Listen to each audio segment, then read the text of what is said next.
Hello, everybody. I'm Jeremy, owner-operator of Green 13 for 15 years. Third generation auctioneer and dealer of antiques and collectibles for over 30 years.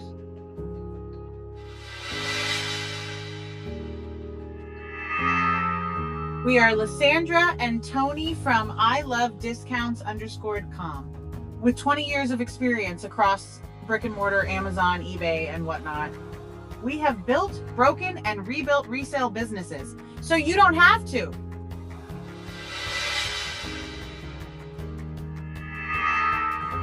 Hi, I'm Tracy, a CPA with over 30 years of audit and tax experience and have worked with businesses in various industries. I am also a seller on Whatnot, eBay, and Etsy. Welcome to Reselling Roundtable.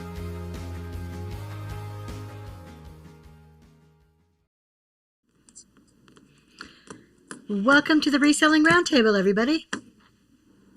Good evening, everybody.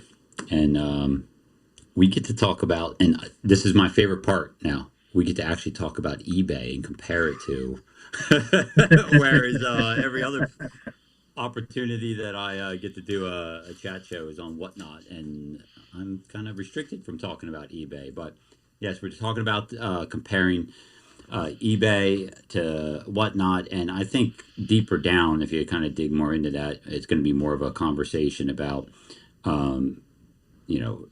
what I call an older, soon, in my opinion, to become a more antiquated way of dealing with online sales, and that's like the optics only or static style listings versus live stream selling.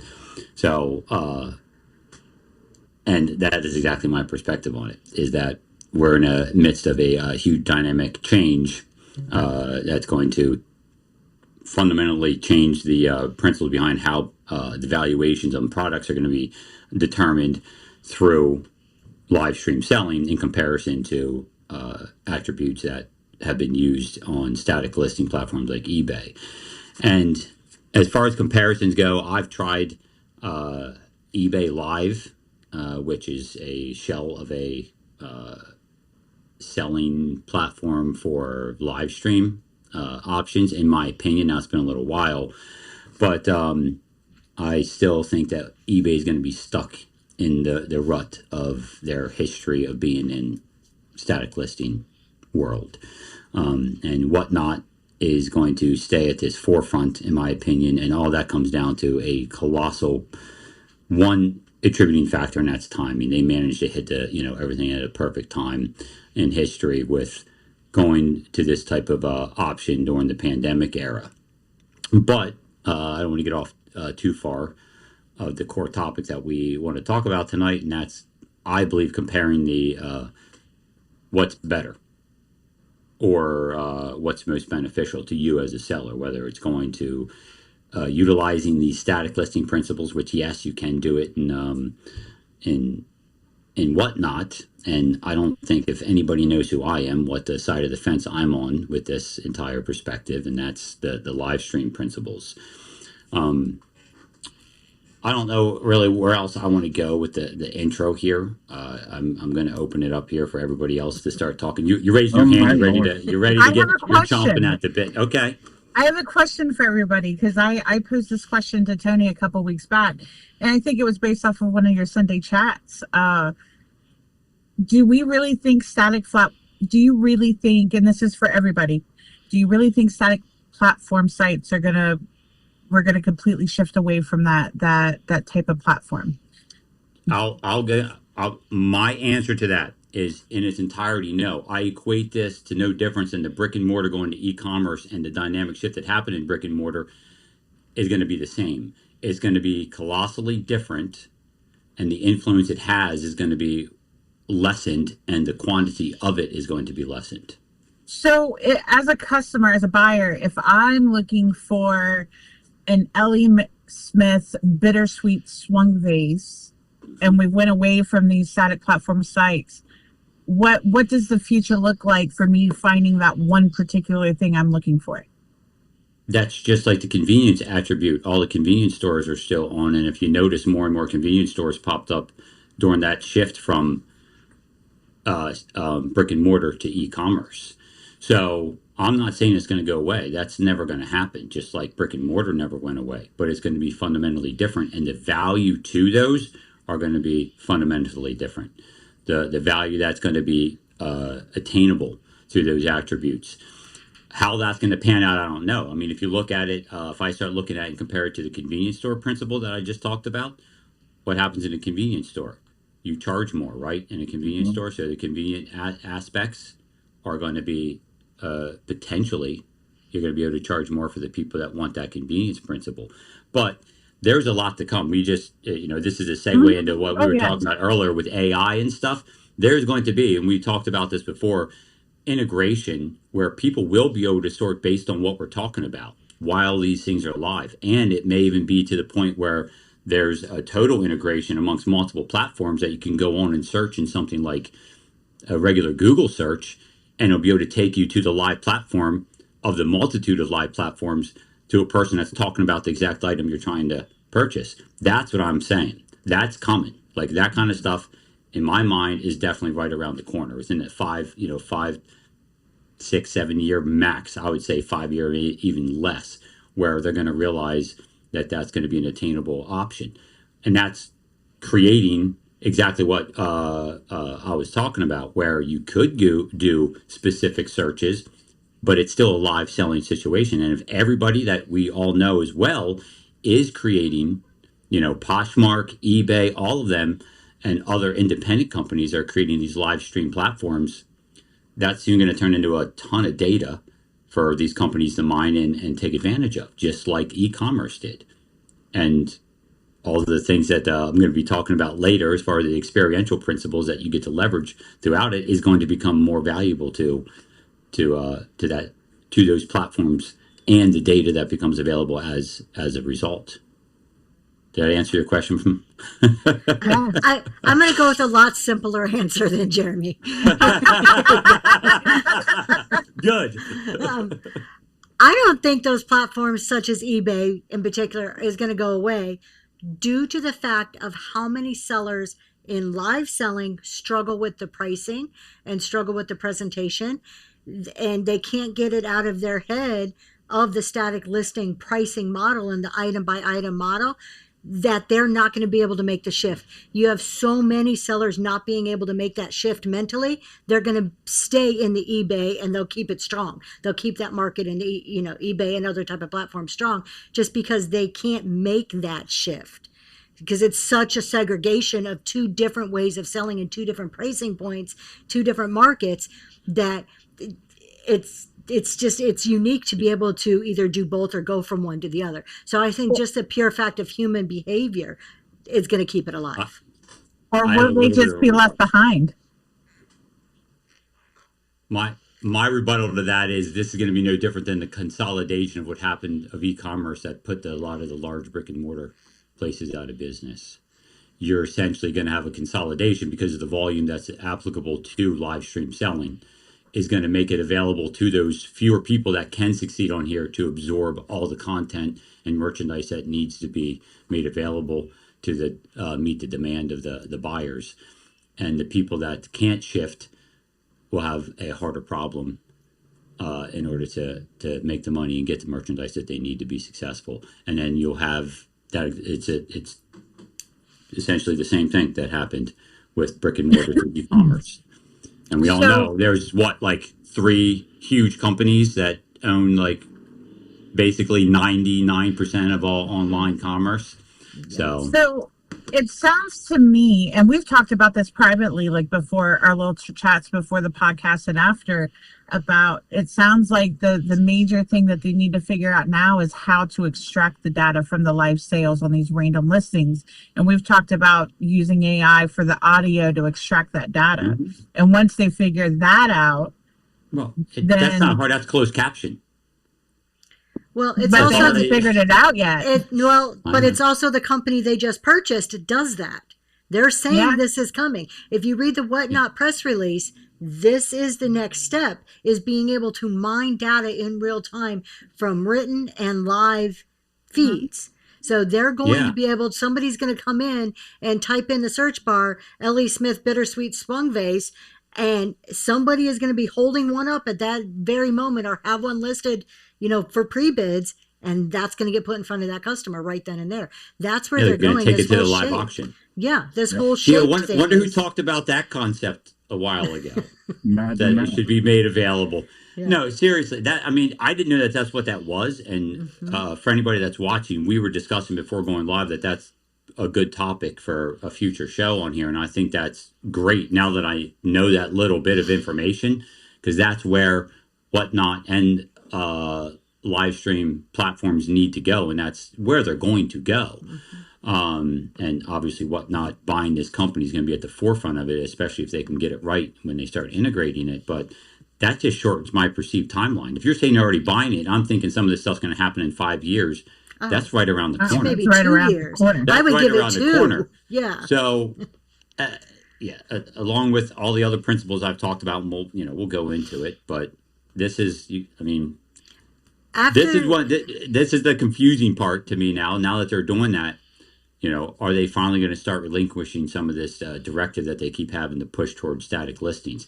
My guess is you'll start seeing that shift in the next 2 years, because they're not going to need those keyword search terms in order to get the results they're after. And you will see them being like basically starting to push that more to the side, because this is going to be their hyper focus.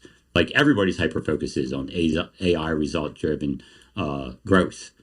I don't think they're giving up from what I read, and I know we could talk about it more in another podcast, but from what I read, it's not the voice recognition driving them to live auctions is coming, but they're not going away so far from any of the listed items.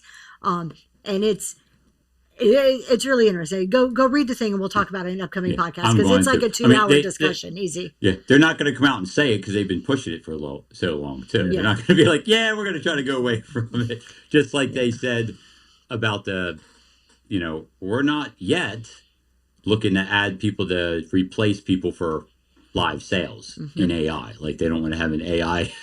Yeah, no, it's not AI, but it got me just reading, like what I've been talking about is doing research into what can I do today as a seller to be on the forefront of this. So there was enough information there to get me excited to be thinking, okay, what can I change now to be prepared? So. But it still lends to the topic of our conversation that we're having tonight. Absolutely. 100%. Like eBay or static listing versus live selling. There is so much more opportunity that's going to be coming out of the live selling attributes. And because of that factor alone, the rest starts getting to become more and more stale. So, in my opinion, but that's what we're all here for. So currently, because we could talk about all the platforms here now that we're on the podcast. I used to sell on eBay.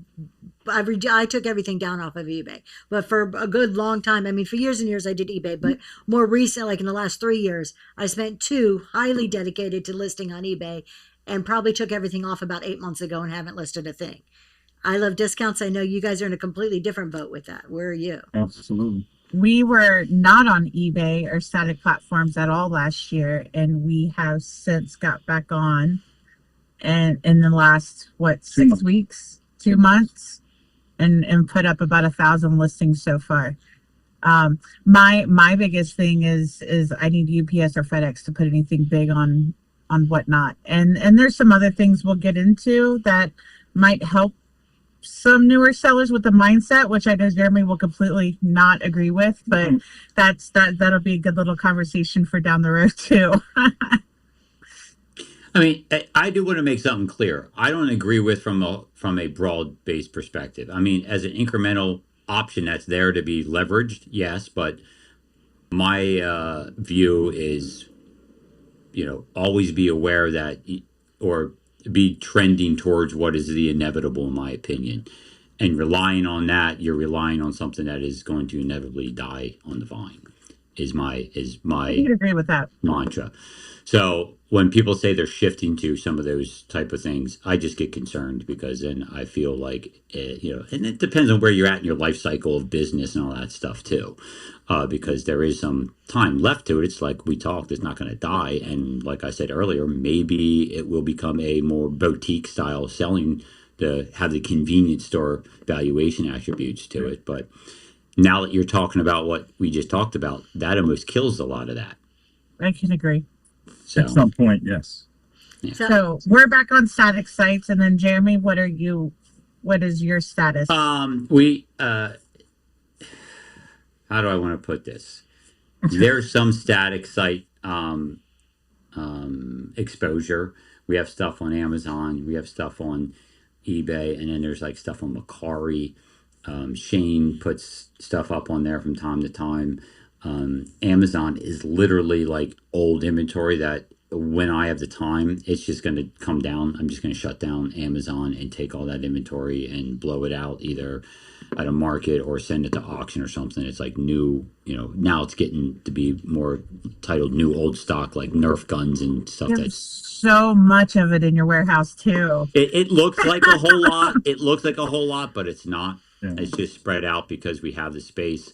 But and then eBay, there's some stuff on there that Shane puts up from time to time. And that doesn't need to be there, but it is because of the dynamics of what goes on in my business right now. But that's just a trickle. Like if you want to talk about percentages, 95+% of business is done on Whatnot, on live stream selling. Like I said, I tried several other, I'd been on District. Now to give credit to, or not to discredit any other platforms here, it was quite some time ago that I was on District. I don't know what their platform's like anymore. I was on eBay Live as well. And then, I've yet to try like TikTok or anything like that. And I always just keep coming back to Whatnot. So, go ahead, Tracy. I was going to ask you, having been on eBay, then kind of pulling back and doing so much Whatnot, what is the deciding factor for you to go back into going on eBay? And I'm kind of comparing that to my deciding factor on getting off of eBay. I wonder if there's any reasoning in there, if we're just on opposite sides of the spectrum, or if our thought processes kind of cross. And I'm curious too, anybody in the audience tonight, what do you sell on? Put that in there too, so we can get a feel for kind of where you guys are. So from our perspective, before we were on Whatnot, before we owned the grocery store, we ran a $400,000 a year eBay only business. Okay. We sourced for it. We stockpiled for it. And then I bought the grocery store, and it put a complete hold on anything eBay related, which is why we eventually took down all of our listings on eBay, because we were working just so many hours with the store. There was just no time to keep that daily listing going. It's been no secret. We've talked about this with everybody. We have 2,500 square feet of product that was purchased for eBay listings 5+ years ago, just sitting in the back waiting. None of which I want to sell on Whatnot because it's glass and breakables and larger items. None that I want to sell on Whatnot today. We can talk about it if they work in the UPS or FedEx shipping. Yeah, some of it has to do with the size, because that was a big part of our eBay business was we shipped the things that people didn't want to ship, right? And I'll give you an example. I sold an alcohol stove the other day that came off of a sailboat, and it's large. I mean, it's not like stove, like home stove large, but it's large. And to ship it through USPS, it was going to be $113. To ship it through FedEx, it was $27. Yes. And so you don't have all those shipping charges ripping out your profit margins on it. Go ahead. So we stopped eBay. We were focusing on the store. And then we got those 2 truckloads of health and beauty, of which we both discussed and said, hey, I bet we could put some of this on eBay and generate some quick revenue to help pay for those trucks right away, which we did. And then 3 weeks into that is when we found Whatnot. So we were, the last year and a half, we focused on Whatnot and the store, but we closed the store in March. And, you know, I'm not putting all my eggs in one basket and tending the basket. As Jeremy likes to say, I do appreciate multiple revenue streams. So, you know, our focus for 26 was to work on the social media aspects of it and eBay, as well as continue to do whatever we can do with Whatnot, with the store closing and trying to change how it works for us. But I do intend on running those products that we had from 5+ years ago through eBay, and 90% of it is not on Whatnot. I think Tony has missed also a big portion, which I think what Tracy was really wanting to get to is when we're buying in volume. So say we buy a 400 piece, a 500 piece jewelry lot. Tony is also taking the top 2 to 5 items out of that lot and putting it on eBay to pay for the lot, because it gives him the mental, you know, the mental gymnastics that you talk about, Jeremy. And you just had a whole Sunday chat about it. It frees up Tony's mental gymnastics because then he can be happy-go-lucky no matter what anything goes for and whatnot. Because he already knows the lot's going to be paid for. You have zero potential effective loss aversion principles kicking it because it's nothing but profit. Yeah, correct. I understand. So I guess my question with that though, are opportunity cost? Well, opportunity, but okay. So I'm playing devil's advocate. You know, I love y'all. I'm playing devil's advocate here, though. If you get a lot of jewelry and you're picking out the best pieces to get the highest price to cover the cost of the lot, are you then not bringing your best to Whatnot? So the process behind it is, if I spend $1,000 on jewelry and I get 2,000 pieces, and I take 5 pieces out of it to put on eBay to get $1,000 back, I'm still bringing 1,950 pieces of jewelry in, right? So I don't necessarily think that's an issue.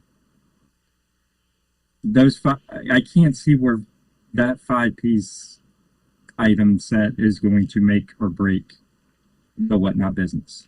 There's still good quality product coming in the lot. I have another version of that question, if you have a second, would be, are you pulling out the first items you see that get you to that threshold and then stopping, or do you literally go through everything and mine out all the value across the board? Because that would be my assessment that would be my rebuttal to what you're saying. If you're mining everything out no matter what, then you are bringing down the value of the pile in its entirety by taking it. So, but if you're doing something where you go through and you're like, okay, I got $1,000 worth over here and I have no idea what's left in there, that means there's a potential, lots of additional value still left in the pile. If you're talking the numbers you're talking about, you can still go through the pile and not take everything of value, right? I'm preaching to the choir here, right? But if there's 2,000 pieces and 50 of those pieces are $100 or more, I only need enough to get to $1,000. Everything else is going to be run through Whatnot. That's what I'm asking. Like you use that metric to decide. You stop at the $1,000. We're using $1,000, and then whatever else is left still stays in for. I just wanted to pay for the cost of goods, and then run everything else to run the volume game on Whatnot and get rid of it. I say get rid of it, but you move that product as quickly as you can with your 5 to 10 pieces sitting in inventory for that sale to happen. So from a accounting perspective, like my mind's thinking then, because I get take the few, your first few pieces, let's pay for the lot, makes it a little bit smoother, easier for you mentally to sell it on Whatnot and not, fear that loss aversion. how long are they sitting on eBay though? Like how far long after the whatnot is done and over, you've blown through these other 1,900 pieces? Or how long are you, what's that return or the turnover on inventory to get your money back out of it? Would it not be better to have just sold it on whatnot to begin with, even if it was a little bit less cost? Because now we're talking about our turnover of inventory. So like, how does that balance out in the whole picture? So our intent is they will sit in a static listing platform for X amount of time before we decide to just go ahead and run it through whatnot. The theory behind it is, you've already made the profit and run it through to get that and go on to the next one while waiting for these other ones to sell. But as everyone knows, in a static platform, it's an inventory storage game, right? Mm-hmm. You will store this product until that one person who wants that one item at that price will buy it, right? So, but you have no idea how long that's going to be before someone's going to buy it. Previously, when we had our eBay business, we had static listings sit for the entire time, 3-4 years, and never even sold. I feel we've gotten a little bit better in that situation. We just have disagreed over how long it will sit on eBay before it's brought to web. I want to pull it off quicker. I have a suggestion, a two-pronged approach. Instead of staying with the static mentality of time, why don't you also allot yourself the ability to take it down if you hit your profit margins on the remaining items you sold quickly on whatnot? So you hit your profit margin on whatnot, take the stuff down and throw it into the next mix. Because then you're at the same point. That's not a bad idea, actually. It's not a terrible idea. Yeah. I like that. And then if you don't hit your numbers, you can let it sit. Just let it sit. And have yourself a timeline that allows it to sit. I'm just throwing out ideas. I wouldn't personally tell you to be doing that at all. I'll do more in the mindset, as you know, all the extra benefits, and we're not going to go into all those details because we're really going to go down a bunny trail. But if you're insistent on doing it, I think at least being more dynamic in your options. And we're still playing around with it. Our last two good lots that we bought, we bought this estate lot. Here's everything. That's how we sold $170 brooch on whatnot, starting at $1. Yeah, we didn't take anything out of it. We've done 2 lots like that now. So we're still playing around with it. But but to watch Tony stress and doing the mental gymnastics during the show and stressing about bringing the money back. Yeah. The stressors are the thing I talked about this morning that's happening. Yeah. The principles of, the phantom losses kicking in when you realize what you paid for it or what it's potentially worth. And that's why we talked about that before. As soon as you start researching what the item value is, all you're doing is setting yourself up for a mental loss. And our last show where we took nothing out, it wasn't a phantom loss. It was a loss after all of the costs associated with it, the shipping and the fees and everything. Mm-hmm. We did not make money on that lot. Not enough. Not at all. You lost money. Yeah. Yes. Well, I think it was really close to a break even, mm-hmm. But I can't live and pay bills on a break even. So if I would have taken, there were what, close to 200 pieces in that lot? Yeah. There was a little over 200 pieces. If I would have taken 4 pieces, 5 pieces out of that to put on eBay, that would have guaranteed a profit. Yeah. So that takes us to another pivot point, in my opinion, with our conversation here with static listings or eBay style listings versus online selling. Online selling or live selling requires, unfortunately, those type of commitments and losses in order to develop and build the buyer base to be successful. And that is one of those aspects that is really hard that we were talking about at the top of the show for people to adopt and accept and right. Just be okay with doing. And I'm not blind to that, Jeremy. I'm not blind. I know you're not. I'm just saying it's a good pivot for people that are watching to understand that that's kind of what goes on, which makes it a harder style of selling to be successful at, because of the time that's and the commitment and the consistency that has to be there to be successful, and those type of factors all but have to be employed in order for you to create success as of right now. I mean, other tools that it sounds like are coming down the pike may help contribute to further successes for sellers that don't require as much front load losses to be successful. But don't you think it's like almost like a self-fulfilling prophecy for people who are, half and half here, that they're doing whatnot, but they're also on other sites where when you're cherry picking, like, I know how much I can get for this item. This is a high dollar, this is a banger, I can't put it on whatnot, I need to list it over here where I can get my top dollar for it.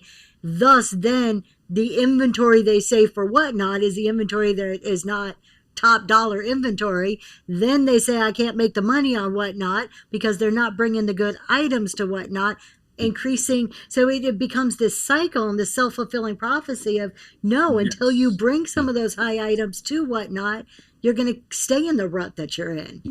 Yeah, and bringing those items come with that high risk initially of losing money on it. So it's like Go ahead. And Tracy, Tony struggles with that all the time. I literally just told him today, I said, you can't keep taking everything and putting it on eBay, because otherwise the whatnot is never going to grow. And he struggles with, you struggle with that constantly. I do.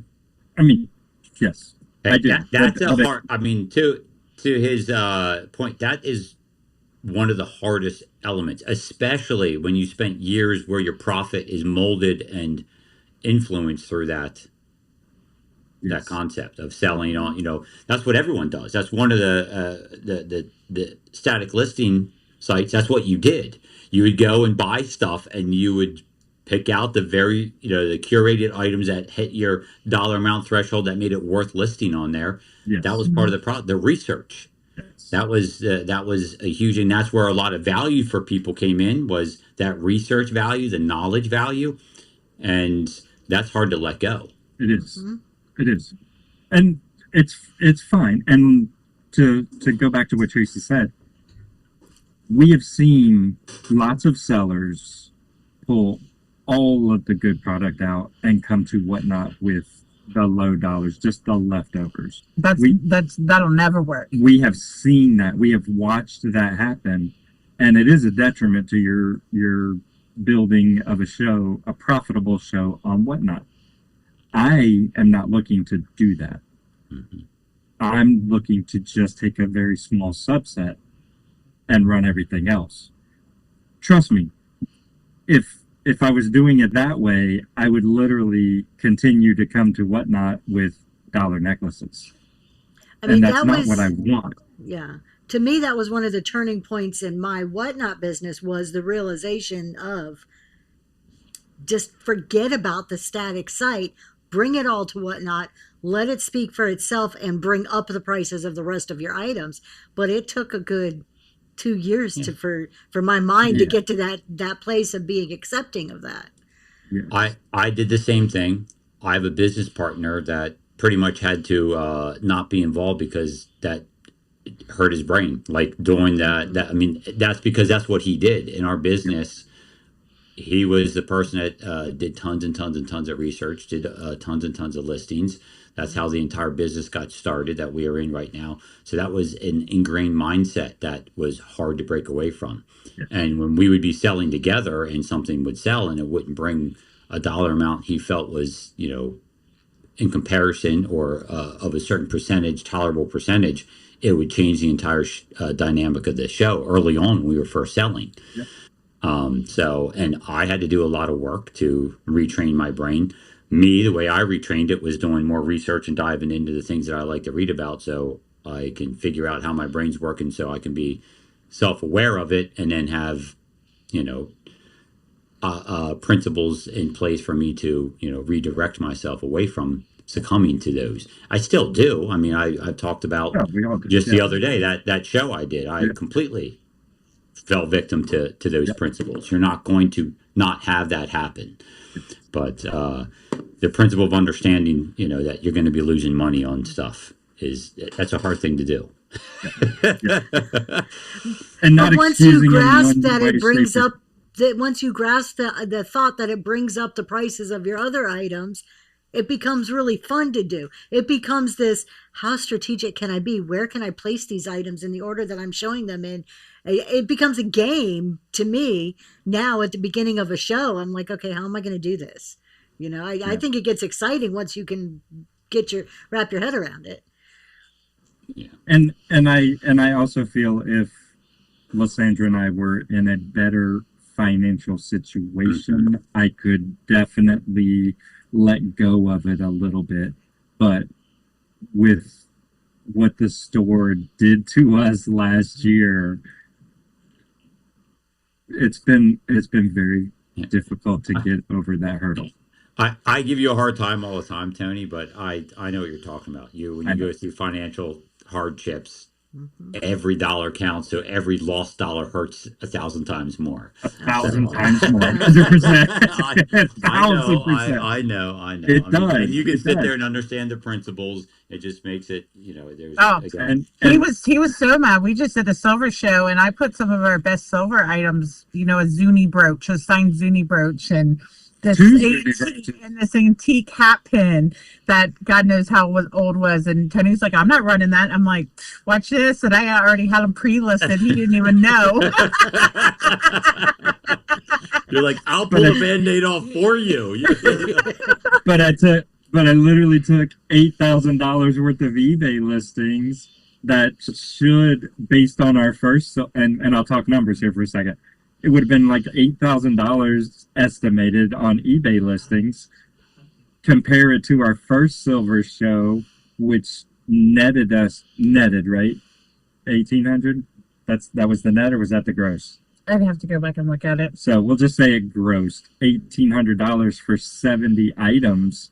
When I sold 210 items in my last silver show, and grossed $1,600. Netted. It was a net. Oh, that was a net. Okay. I have a question for you. I netted as much as the gross for 3 times the amount of product, and we sold all of it. So it is what it is. So I know you love that saying, but I have a question for you though. So, and we've all talked about this, it's hard to get over when we know the value of something and we're selling it on whatnot, trying not to think of that value. We've all talked about that. That is a difficulty that you've got to overcome. Do you find, or do you think it's harder that all of the comping that you're doing in order to continue to list on eBay with the jewelry and everything else is making it harder for you to forget the value of what you're selling on whatnot? Whereas if you weren't doing it, you could just go full whatnot. I don't ever need to look at a comp. You don't think it's making it more difficult for yourself? If I get a lot of jewelry and I pull off 5 pieces of it that we've comped and researched and listed on eBay, and I know my cost of goods is secured once it sells, I don't care about the rest. And I don't care about the rest. Sorry, shaking the table. Because I know my cost of goods is secured. That's all I care about. And then everything else in the show is profit. I'm going to correct you though.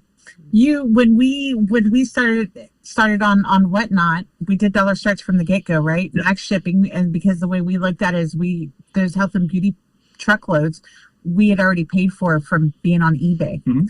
So we're just like, let's just go for it and do it all.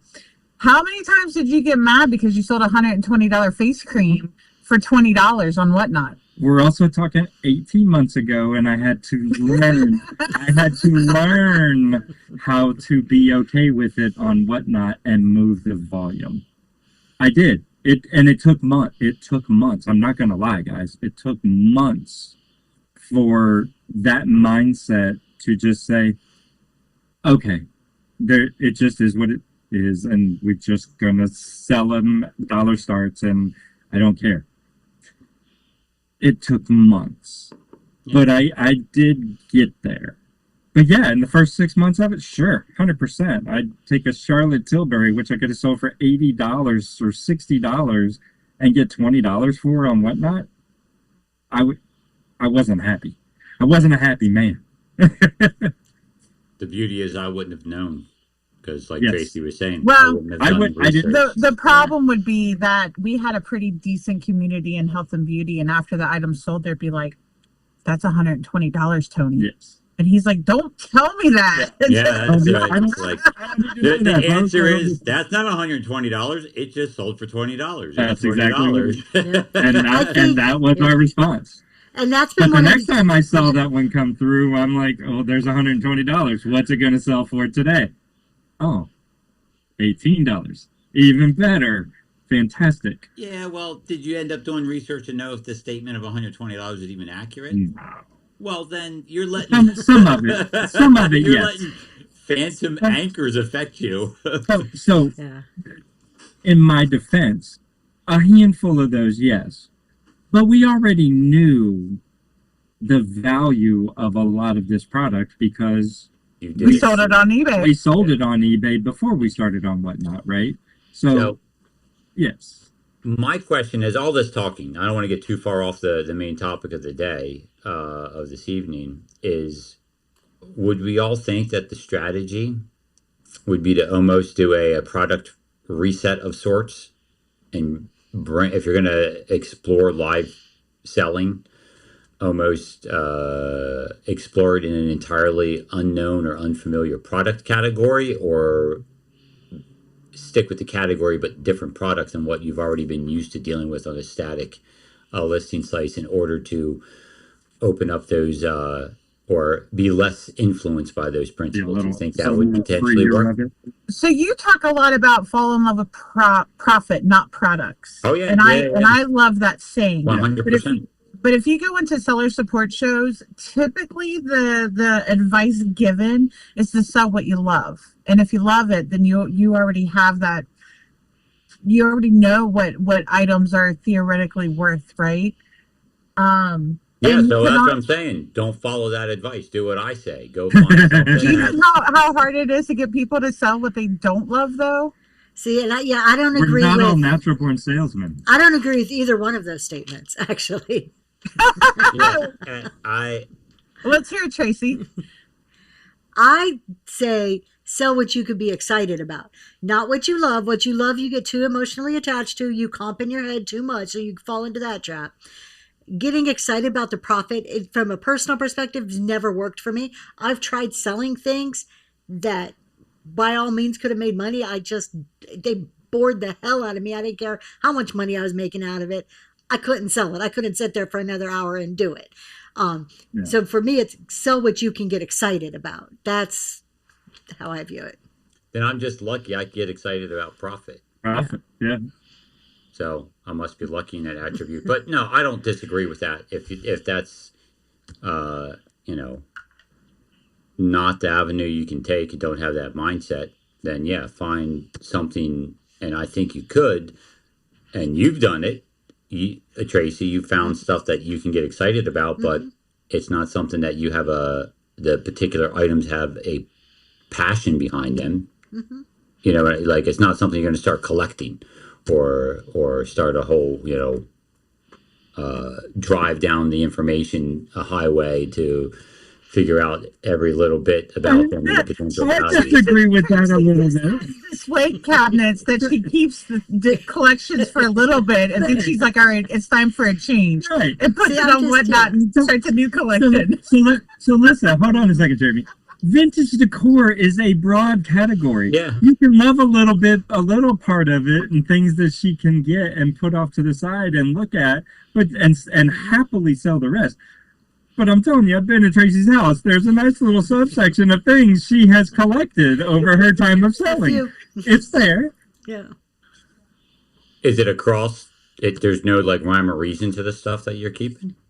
No, Like there's no or there's no pattern to what you're keeping. Is it like?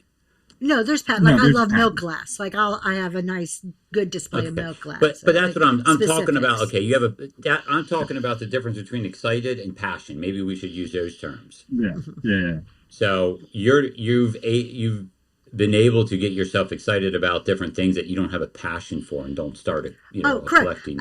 And there's base. been many That's times. what I'm getting at. Yeah, and I will always say just about everything's for sale. If somebody asks for something specific and I'm like, it's hanging on my wall upstairs, there's a good chance I'll walk upstairs and grab it and sell it. Like, I don't have enough attachment to any of it to not sell it eventually. Like, it's going out the door. That's what I was about to say. That's what I was about to say. I'm lucky that she hasn't sold me, because otherwise she would have done it already. Everything's for sale.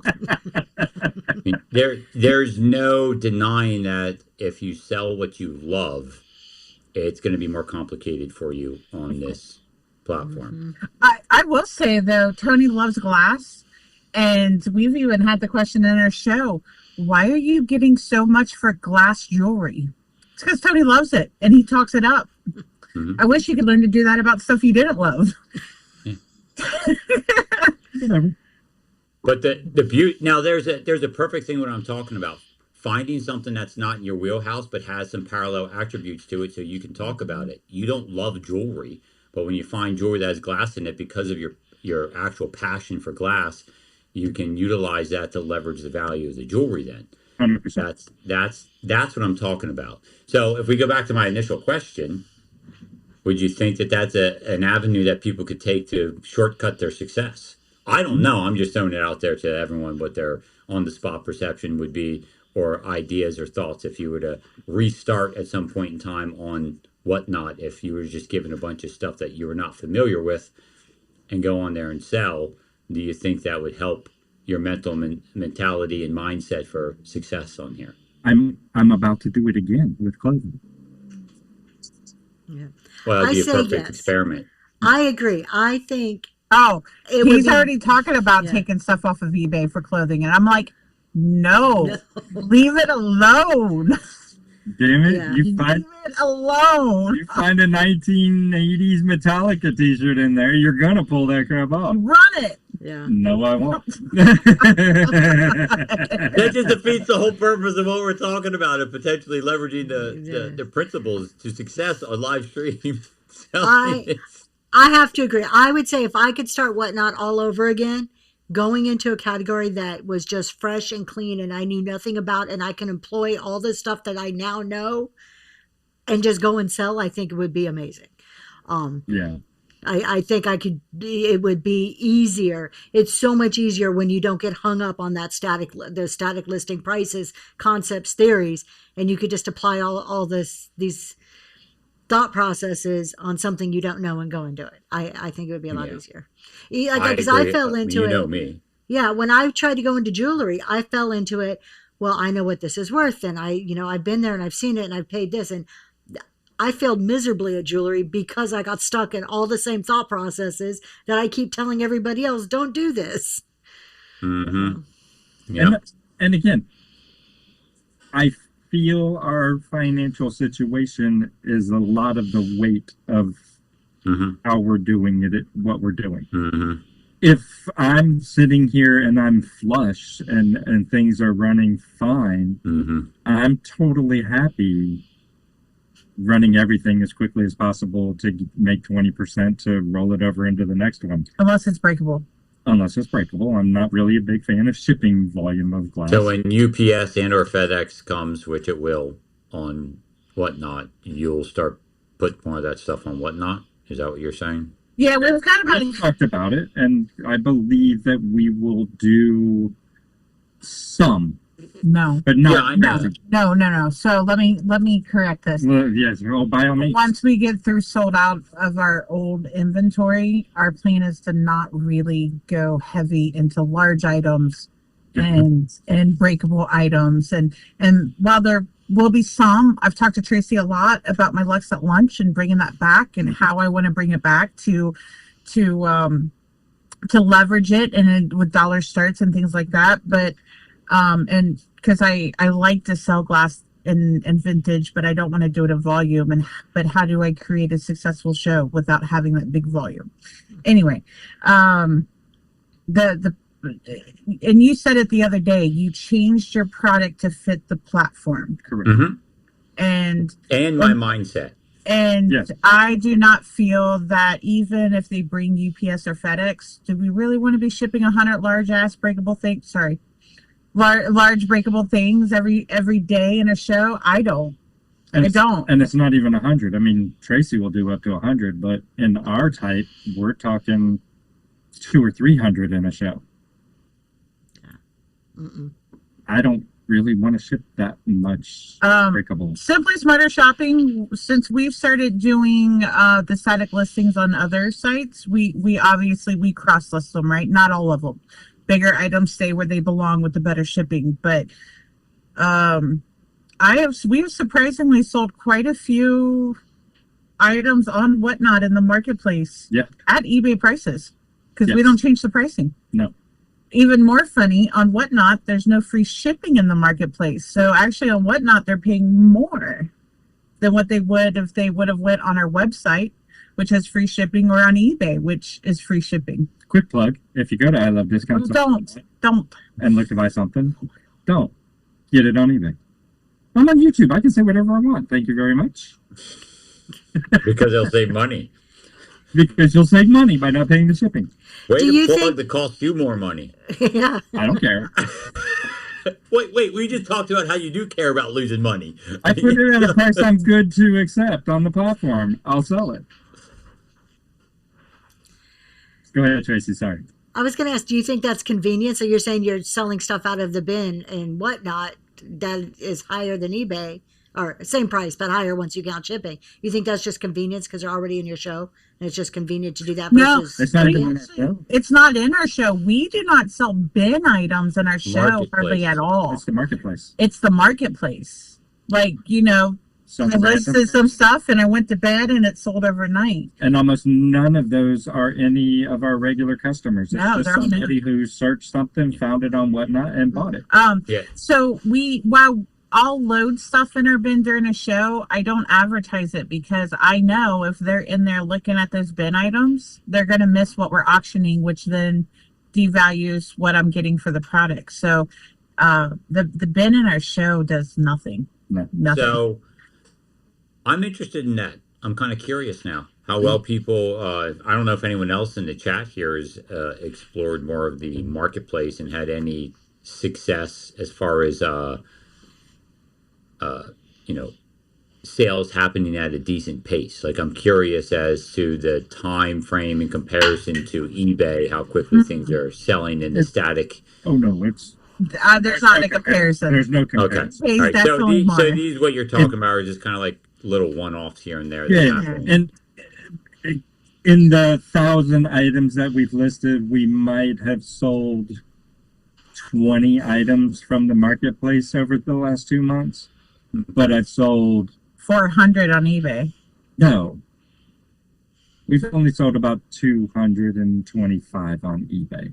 In that so it's time about frame. it's about 10% of eBay sales in the last 2 months. Well, that's a good number. Now I know. Yeah, which means it's not really worth it unless you have a dual listing. Oh, yeah, 100%. Application. Before we get off, because we're halfway through the podcast, I want to talk about pre-listings at auctions tonight, and talk about a situation that happened the other night in a show. Go for it. I mean, we're just kind of going down whatever trail that presents itself. So I've seen, there's lots of people have been pre-listing, right, to try to get pre-bids during their show. And I'm going to use, we always use Daisy Lane as an example here, but today you're going. I'm going to use Southern Charm, Michelle. I know she's in the chat here somewhere. She's been using it, and it's working wonders for her because she doesn't have to think about what she's going to pull next with her vintage score. Amazing. And Tony has the whole thing with the financials. So, and we already had stuff pre-listed. So we did an all silver show, and we took everything out of our bin and put it at $1 for pre-bids. Why not? It was already listed. I wasn't doing extra work to do that. Never quite thought about it, but for the most part, if someone's payment fails in your show, they can't bid anymore typically, right? Not on pre-bids. They can go in and pre-bid on 20 items in there, and all of them fail.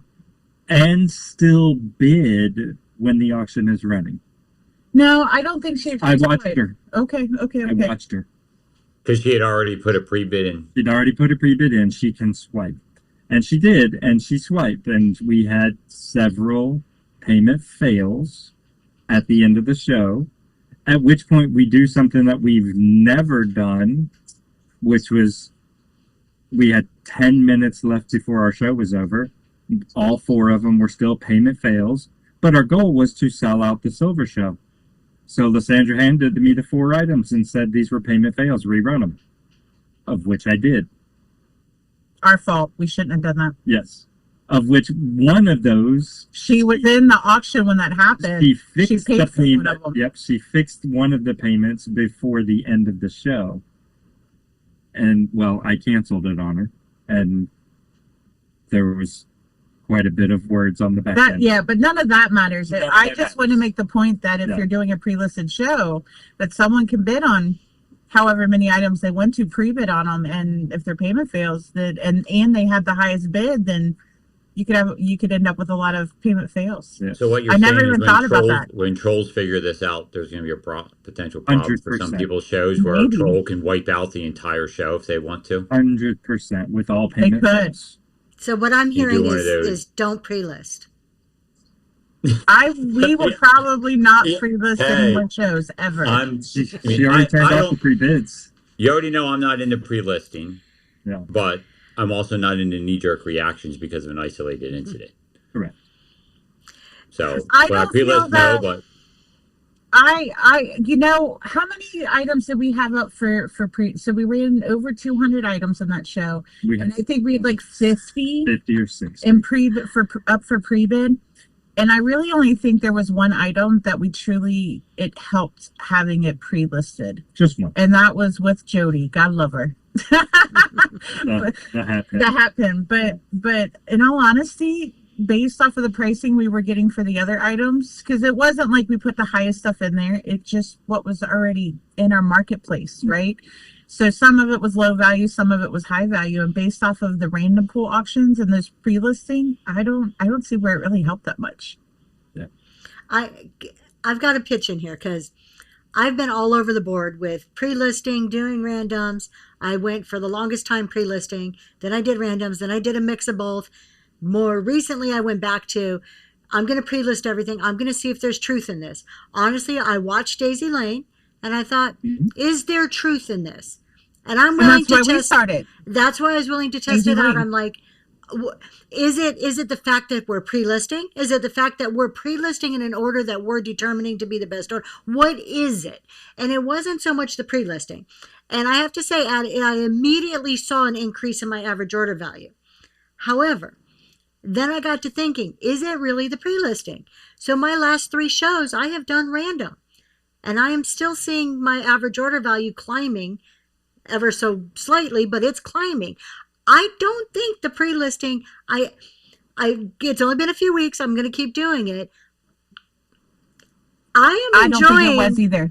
Yeah, I'm enjoying not pre-listing, the time saving. Can I tell you the amount of other projects that I'm working on that I have gotten done because I'm not taking pictures and pre-listing, and I have not felt a financial hit because of it.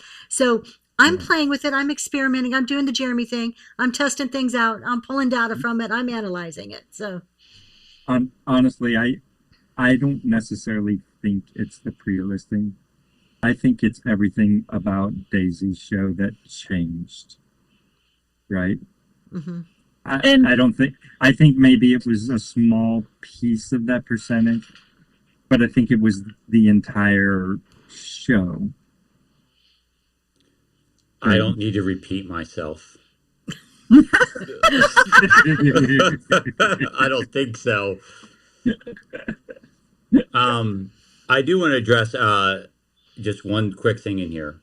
Yeah. 9 Red Cup said something about the pre-listing principle. They pre-listed items so far higher when I took the time to pre-list them and then sold them slightly less than I listed them for.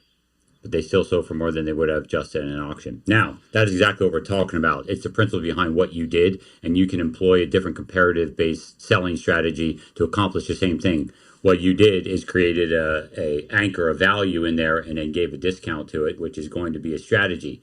I'm not going to go into all the other strategies right now because that's not the topic of the day, but that is what happened, and you can refrain from doing the pre-list and create the same type of outcome by utilizing a different comparative analysis or comparative basis in selling, which if you want to learn about, you can come to our whatnot whatnot meetup, which is what I'm going to be talking about.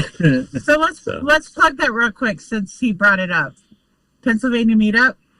Anybody in the chat not know about it?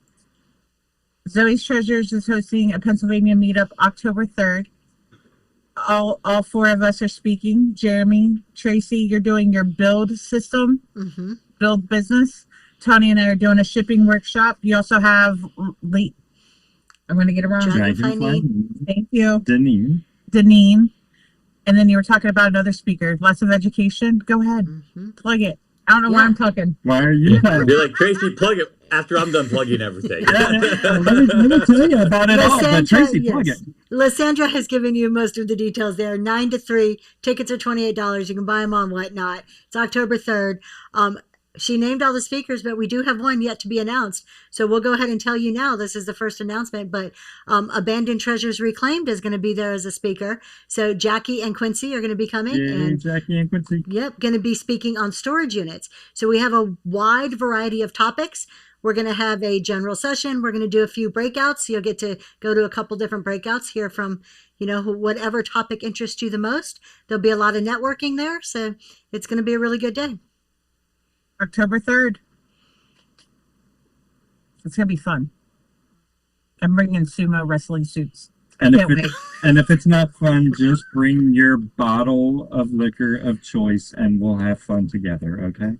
Oh, that's... No alcohol allowed at the venue because my name says the guarantee. But afterwards, you can go wherever you want and you can have as much fun as you want. Anybody at your house, Tracy. Anybody that would like to come out to the parking lot and share some bourbon with Tony, I will have fun available. No, Tony. So that shipping workshop's going to be real interesting. That's what I'm talking about. No, Lucinda's not going to drink because I already know what happens when no.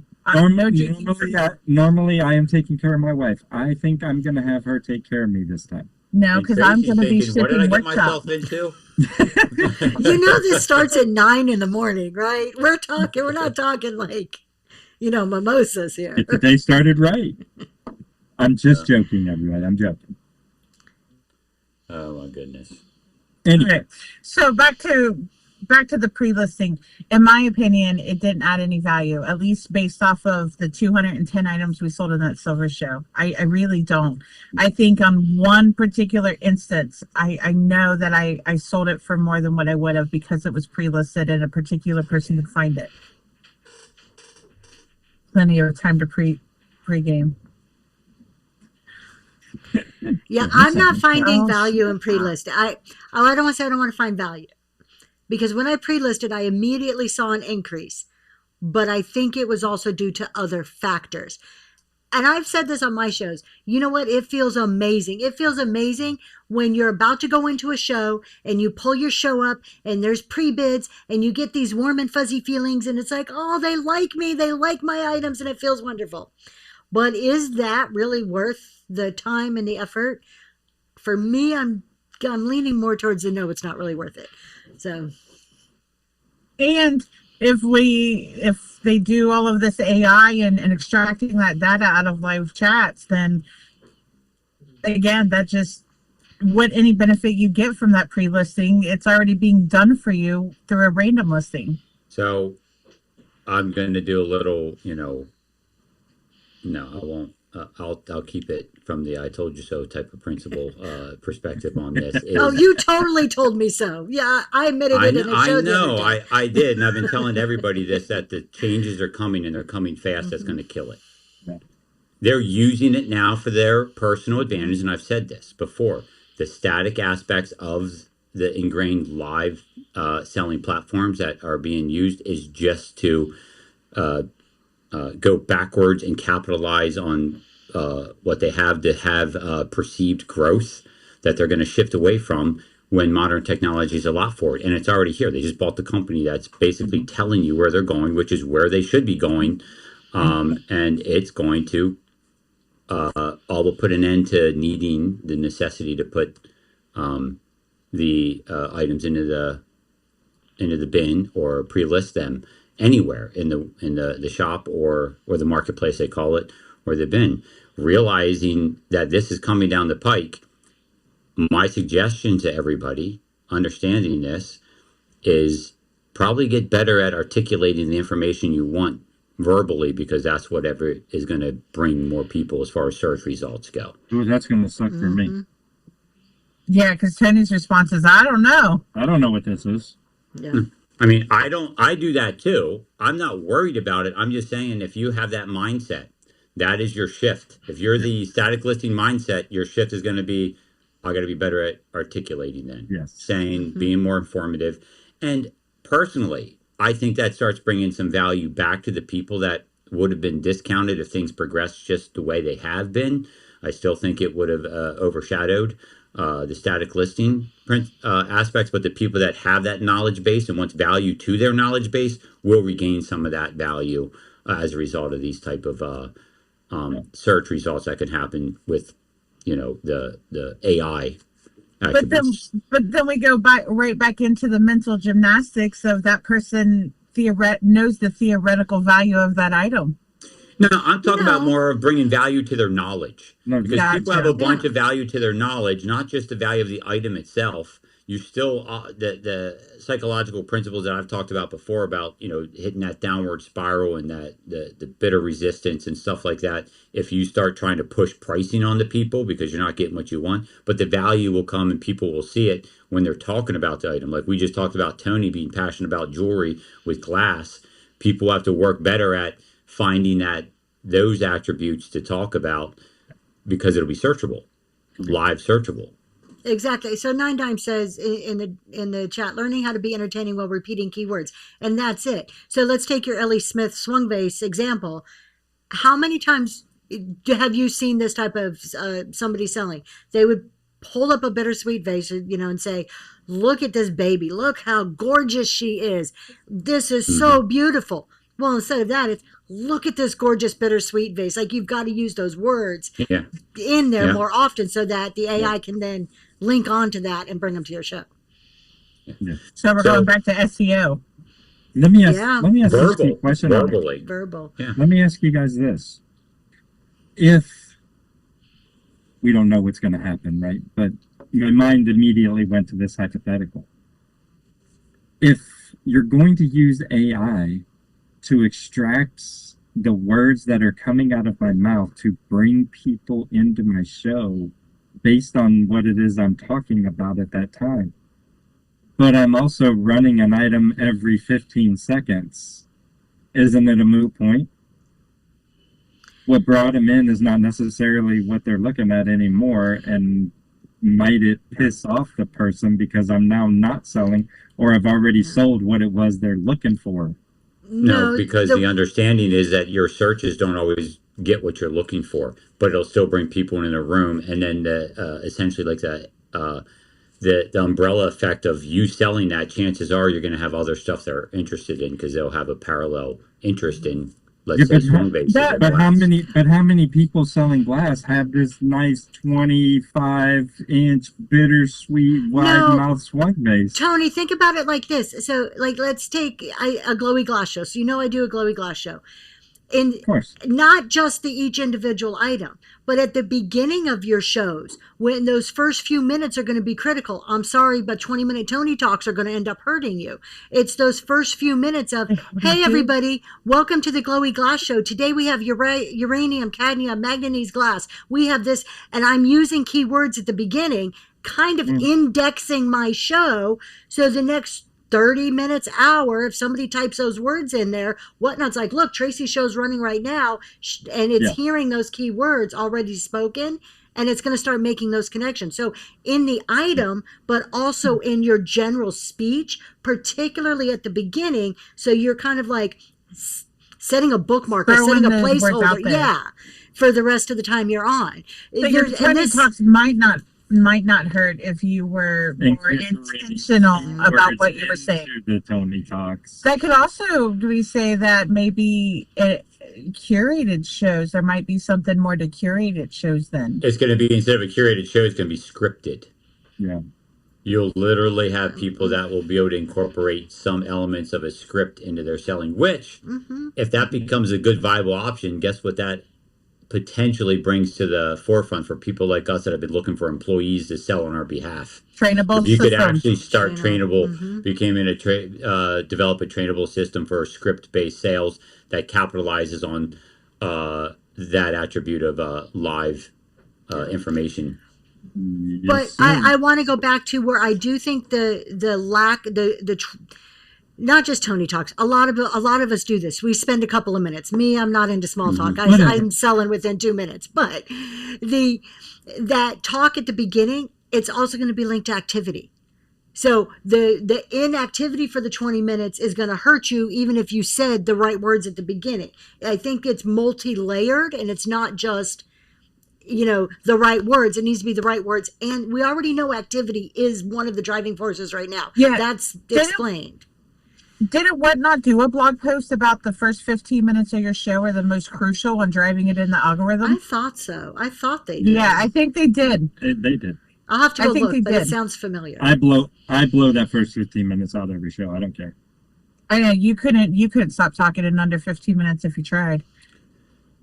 Yeah, I'd be interested in seeing that, because I don't pay attention to blog posts at all. But I'm pretty sure I can believe it. I mean, it makes sense. It's no different than any other type of selling environment. The first words that you put are always the most heavily weighted keyword in a search and all that kind of stuff. So they're going to front load, because if you're doing good right out of the gate, everybody likes the momentum, and so they're going to feed on that and naturally want to send people towards that if things are doing well right away. Sure. We're a perfect case study to test that, because you don't sell anything in the first 20 minutes of our show. You're welcome. We're a perfect case study to test that, though. But I do remember there was a blog post, and they specifically said giveaways were not part of that activity. It was the activity in your chat. It was auctions running. If you do go look it up, Jeremy, it was months ago. We were still over at the warehouse. It was months ago. Well, months ago in the grand scheme of things isn't that long. So if that means that they still adopt that principle in there. Yeah, I'm just saying that post is going to be pretty far back. Well, I ain't going to look. I just said I'd be interested in knowing, but I'm not ever going to get around to looking at that. And understand, some of this is speculation based on what they're saying now, buying this new company. It's reading between the lines. It's taking what they're giving us and making reasonable. I'm glad you said that. I was about to say that too. It's like, this is all what we are speculating is going to happen. That's why I preface my piece with hypothetically. Yes. But Noelle has a comment here. Okay. So, in response to Tony, with regards to the AI and the listing, for me, in my perspective, it's a twofold situation. It will create more FOMO, more fear of missing out, therefore more urgency to go into the show, and the opportunity for what Jeremy calls the X-commerce, which is the experience base, for the people that are coming in, and how good you are to be able to keep them with the experience that you create.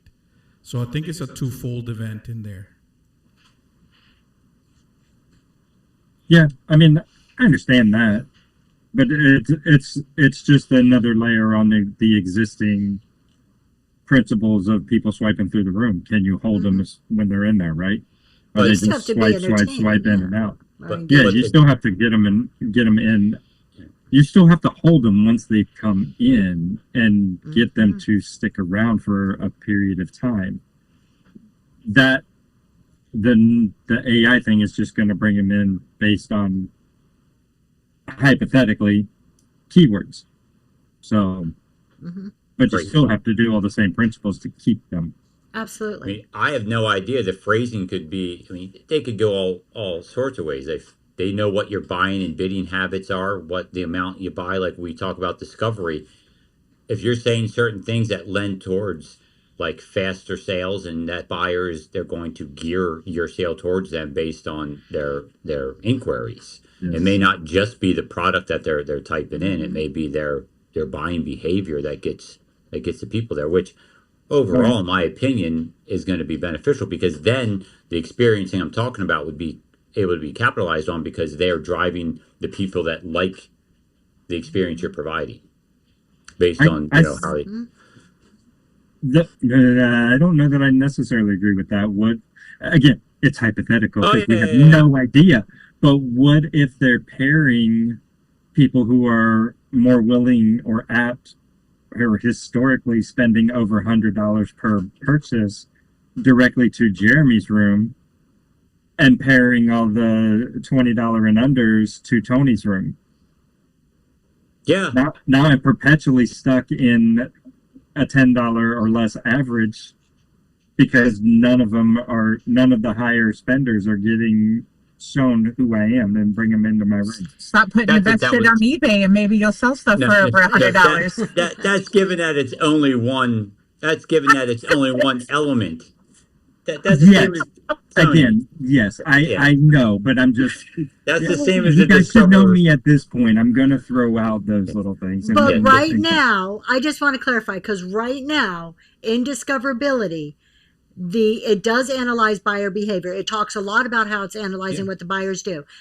It does not say anything about matching up buyers' spending to the sold amounts within auctions. It talks about, from the seller's perspective, it analyzes your average order value, which the way I read it is more tied to the activity and not necessarily the average order based on the buyer's spending. It's more the average order is based as a measure of other activity that's happening, is the way I read it. Right.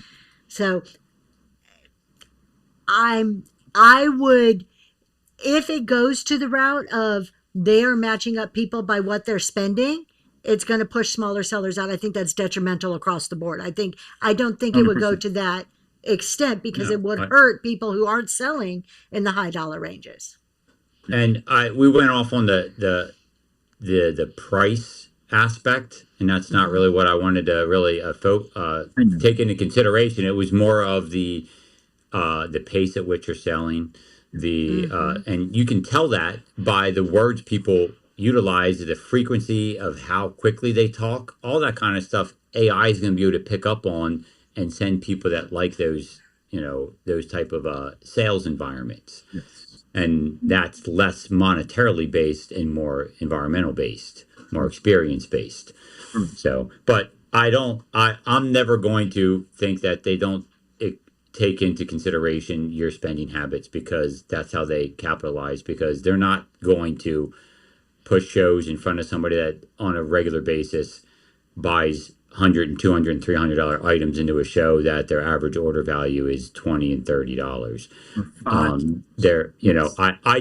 I just don't think a company is going to do that once somebody comes on and establishes themselves as a buyer of high end expensive stuff. Yes. They're going to push it. Yeah. That I don't know that. It's just, if I was running a business, if that person is making it clear that this is what I'm after, I'm going to try to give them what they're after. Yep. It would be a silly pairing if they didn't at least think about that. But anyway. I love how we have talked half about AI tonight. Yeah. And that was the funny thing is, it segued perfectly, because we're talking about eBay versus whatnot, which still largely has to do with the fact that eBay is predominantly a optics only, static listing platform. And then whatnot, and what's coming in the future that's going to dynamically shift and or improve the live stream selling attributes, which is whatnot. So no matter which way we're looking at it, even if it is eBay versus whatnot, it's just saying that whatnot's going to be leaving eBay in the dust, because eBay is nowhere near. They took way too long in order to even start incorporating live stream selling when it was becoming a hot commodity and with online selling in general. So they're way behind, already outdated, and whatnot's just gonna, kick them to the curb, essentially, in my opinion. So I think it ties in perfectly with, the topic of the day. I know we wanted to have a special, an actual, Yeah. and I think we should still, because I didn't go read, and I think between now and next week, there's probably going to be a lot of information to mine out of what's available online for us to talk about it next week. Yeah. So you have questions So, for us? Trace- Oh, go ahead. Of course it does. Well, I actually wanted to ask you: are you still doing the Scrabble tiles We on do. Etsy? We do. Yeah. So we have a fairly decent Scrabble tile business on Etsy. Surprise, surprise. I did not know there was a market for Scrabble tiles. I came across it totally by accident, but that is all we sell on Etsy anymore. I have pulled back everything else except for Scrabble tiles.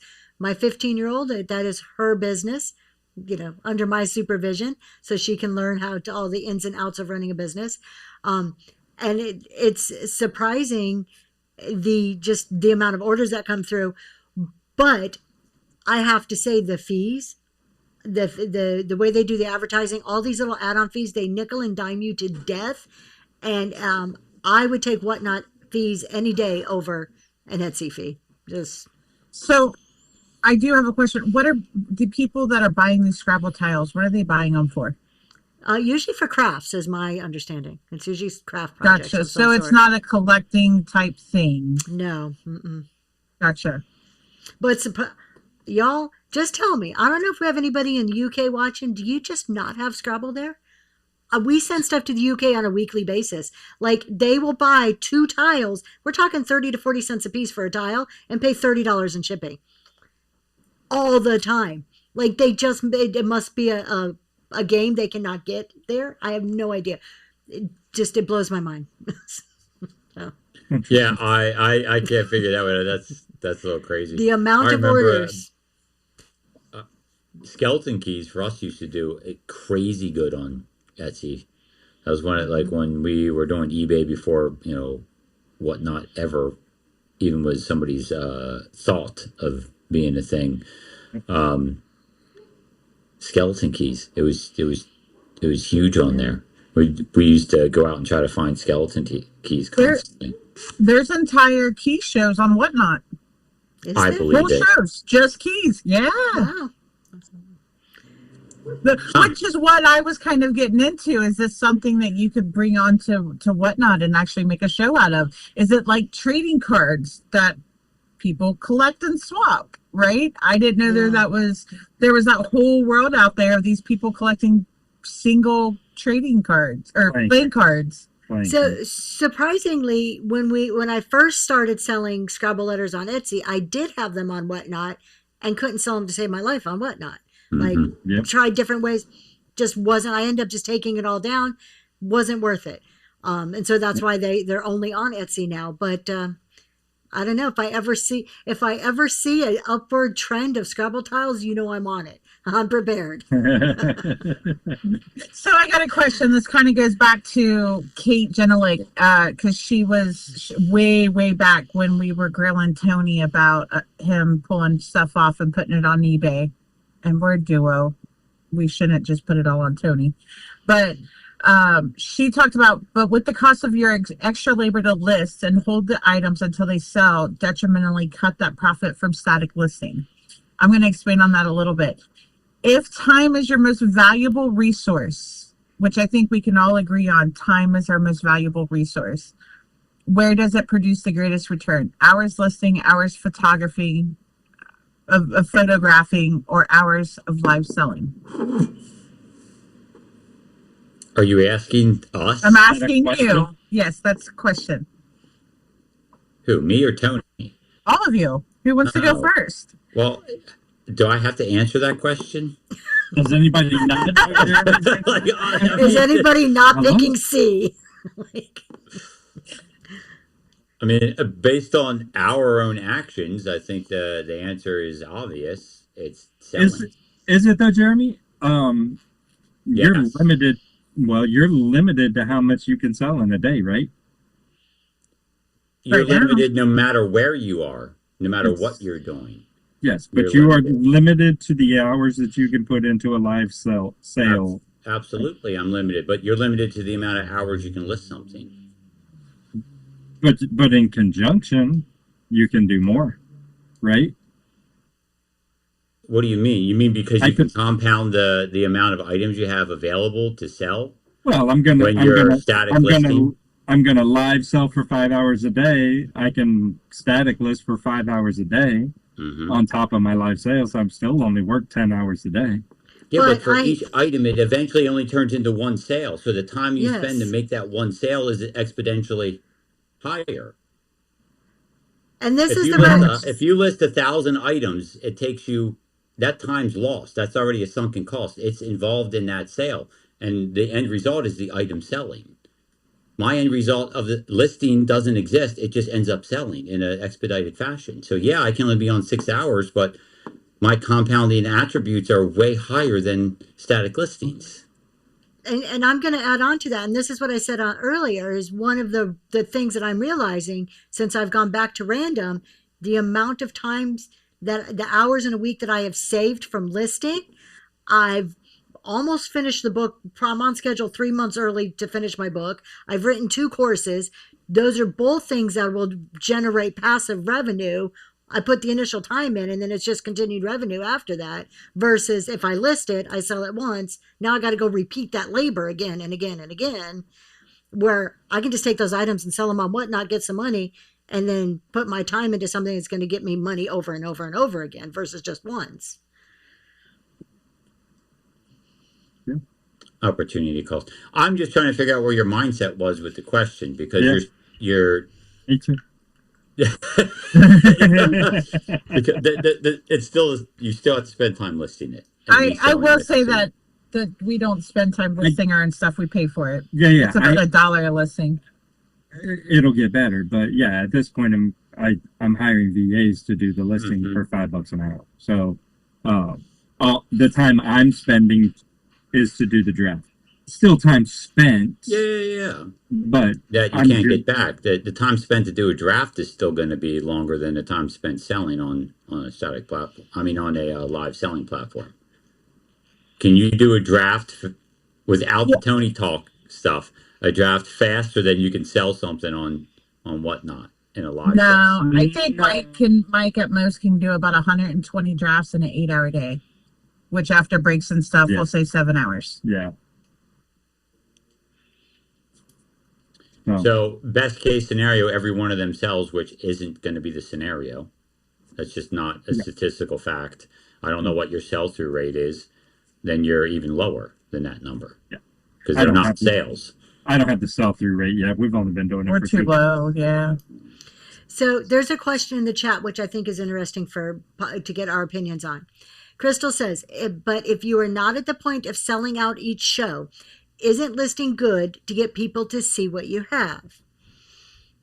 I'm going to let you guys answer. I have a thought, but I want to hear what you guys say first. My question would be, is if you're not selling out each show, I feel like there's a couple things that might be happening. Either you're pricing your items too high at the auction start, or you're not bringing items that people are even feel that are worth $1 if you're doing dollar starts.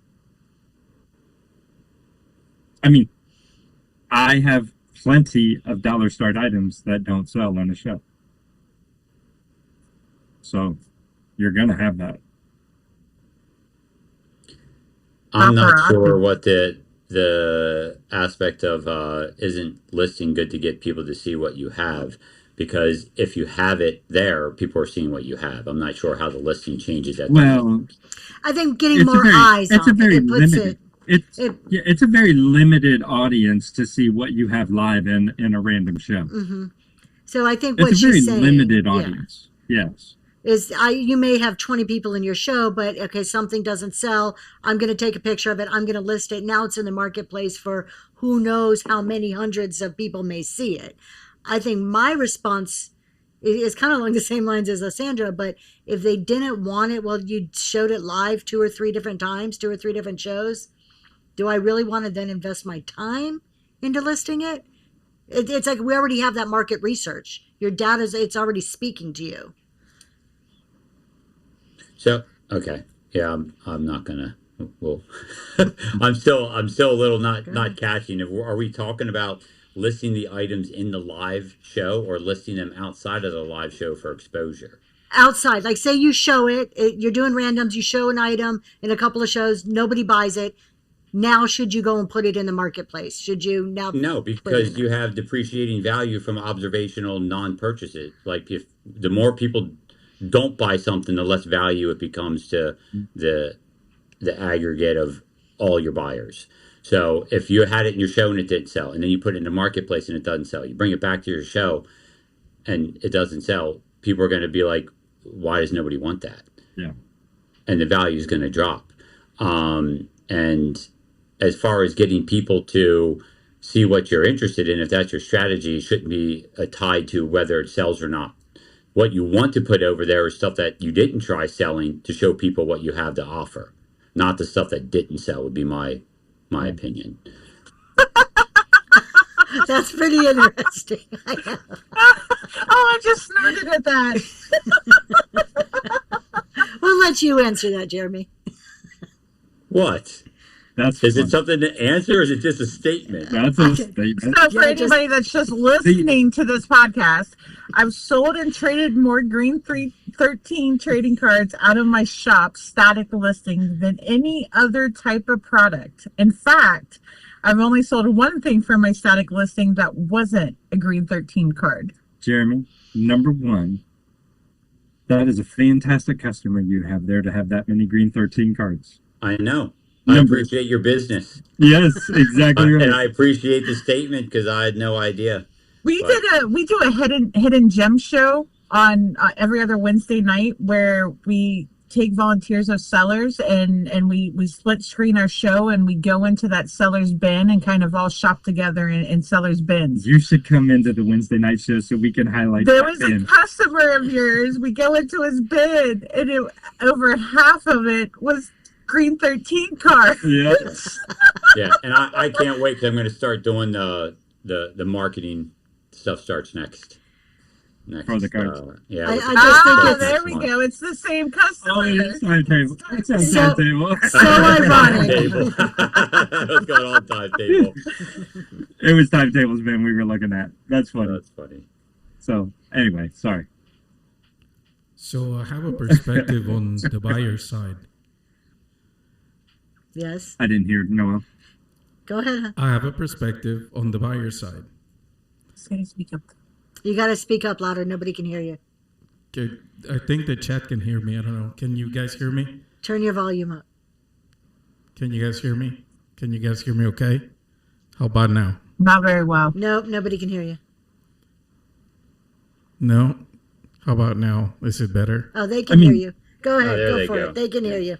All right. So, a little while ago, I was looking at a piece of equipment that I wanted to buy on eBay. I went ahead and made the purchase. I consulted with the seller. Seller assured me that it was in perfectly working condition and there was nothing wrong with it. The images that the seller posted on the website, on the site, or on the platform were not very good. When I received the item and I went ahead and plugged it in and tested it out, there was one of the inputs that was bent and the item didn't work.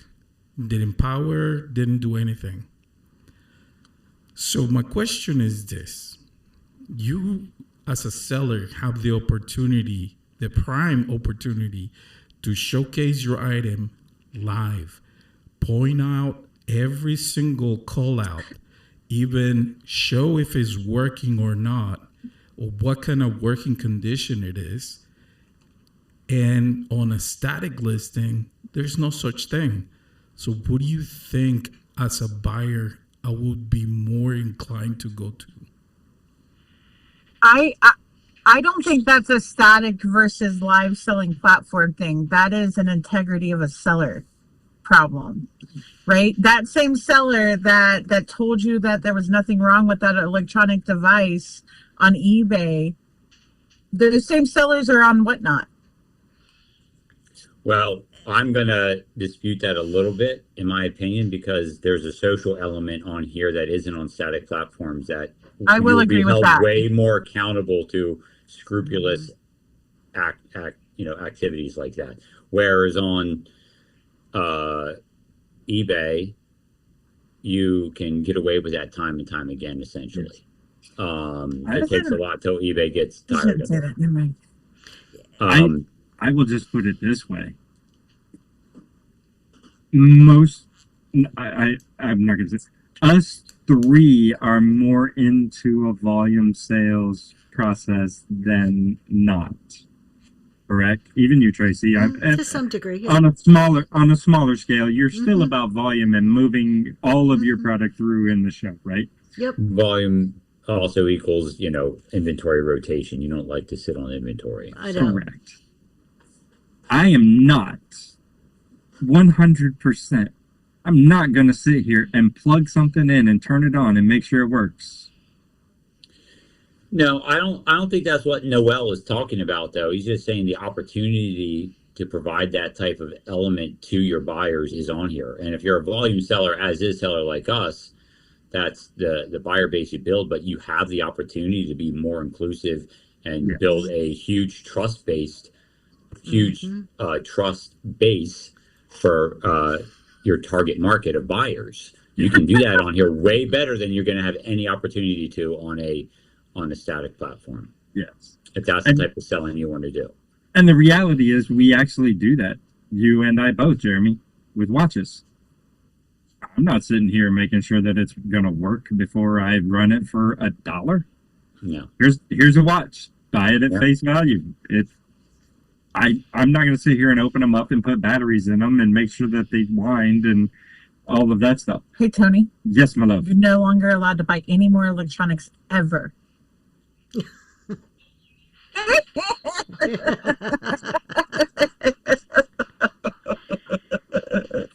But hold on, wait a minute, Tony, because you said something that I, as a seller on Whatnot, 100% disagree with. Yes. What I disagree with is if I'm selling it for $1, I don't need to do X, Y, or Z. Because I choose as a seller to sell something for $1 doesn't relieve me of my responsibility to inform you of the product that I'm selling.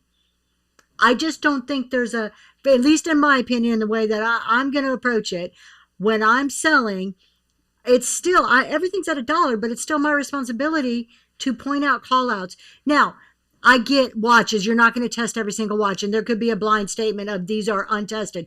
There's certain clocks. I'll sell clocks. And I'm like, this is untested. I don't know if this thing works. Scales. I don't know if this is accurate. But it doesn't relieve me of a responsibility. In general, we're showing as much. I'm selling jewelry.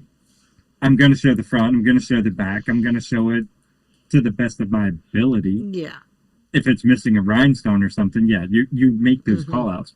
Electronic equipment, I'm not going to sit here and plug that stuff in and show that it's working and all of that stuff. Or any other type of product like that as well. Well, that's why we're not going to sell those products. That's why we're not selling those products, 100%. So, I mean, yes. But yes. Correct.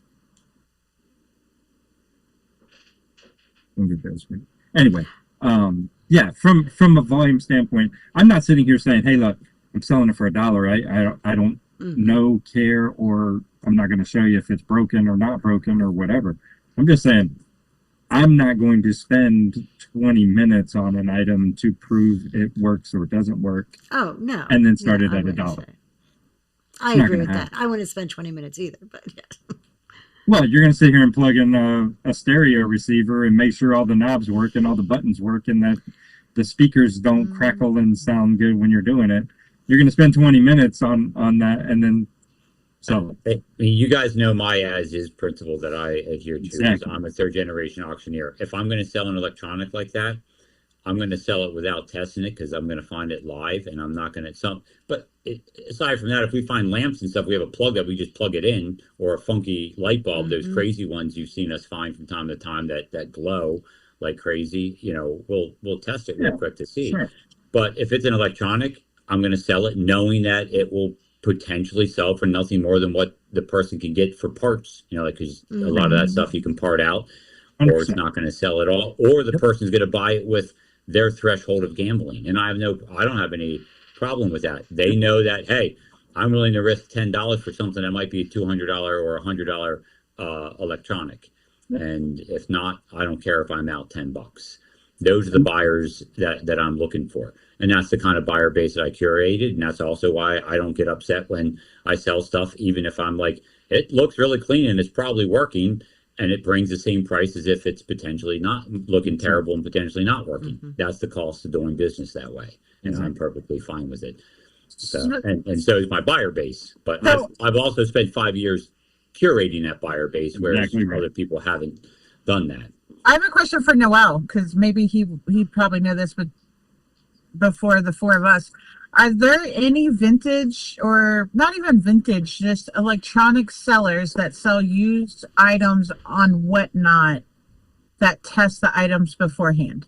Yes, there are. There are. Yes, you can see a bunch of different people with electronics, and they sell computers, iPads, and they have it running right in front of the screen as they bring it into the auction, and they auction it off and they move along with the next one.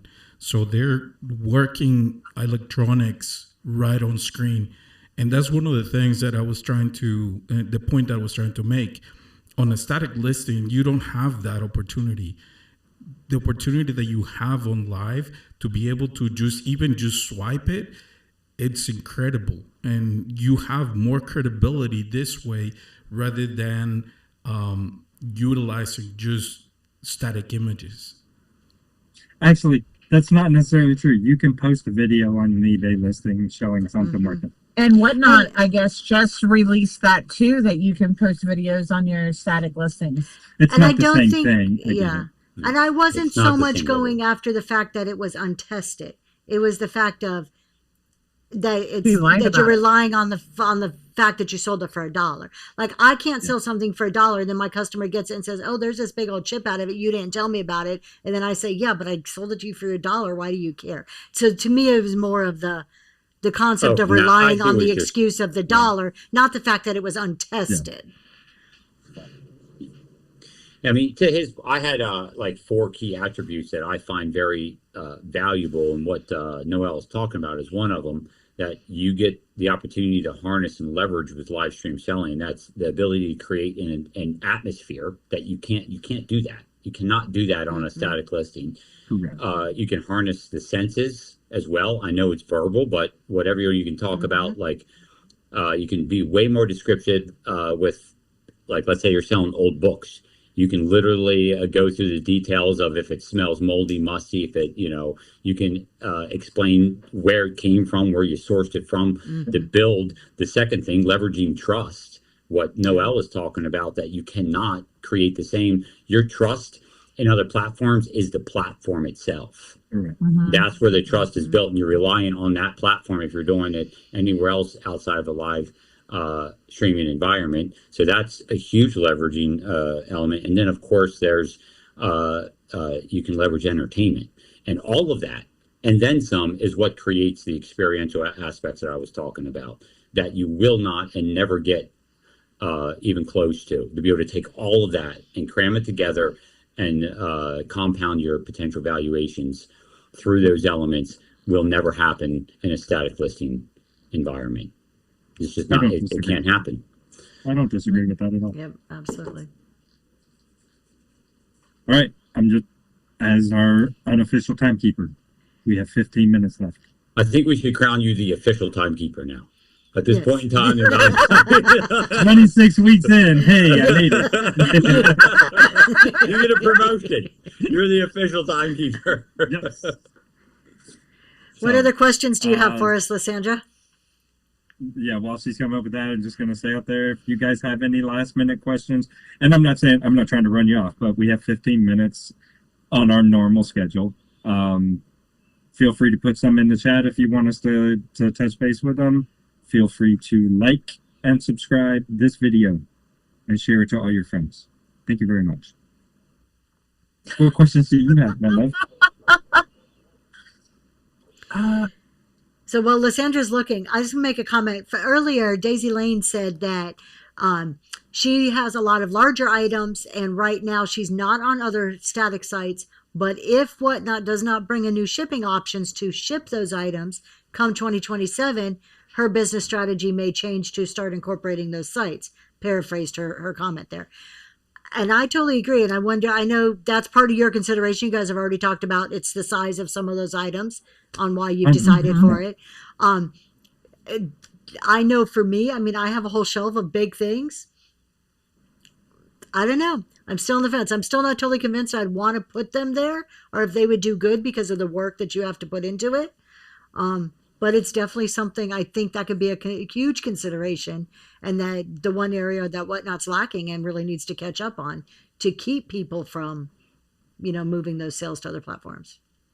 Yeah, they need to, for the larger items, they need to do that, and they need to have individualized item-based pickup options instead of show-based. that would be amazing. Yes. And it's got to happen. It's got to happen if they want to keep expanding their business model, because even in the retail, if they start going further into the new purchases with larger, like if people start getting into furniture and things like that, eBay end up getting into cars. Eventually, Whatnot's going to get there, where cars are going to be an option to sell with licensing and all that.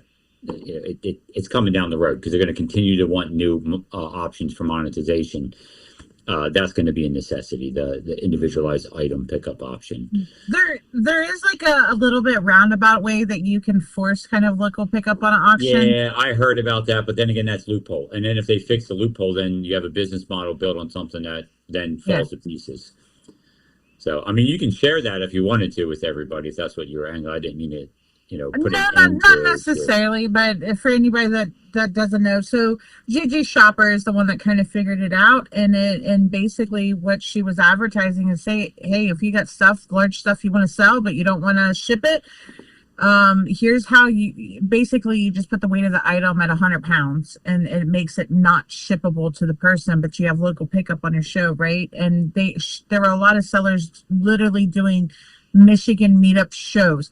That hotel parking lot looked like a flea market. It was actually pretty amazing to see. I mean, there were 20 cars lined up, and all of them are unloading crap out of the back of their vehicle. Which, if that just shows you right there how much demand there is for that attribute. Mm-hmm. If you have to manage to loophole it, and create a flea market environment because of that singular attribute, why it's not there, why they don't recognize that is beyond me. But hey, and actually, I think it'll happen. They're pushing the meetups, right? That's actually a big thing that they could push for with these meetups. Is what if your meetup and you already have half your items pre-sold? Someone brought an actual. Why is it eluding to me? Green light, yellow light, red light. What the hell is it called? A traffic light? A traffic light. An actual traffic light that they had sold on Whatnot via that way and brought it to the meetup. Yeah. I thought it was amazing. It'll get there, and we all, it's coming. They've tested, they've gone back and forth with the beta with FedEx and UPS.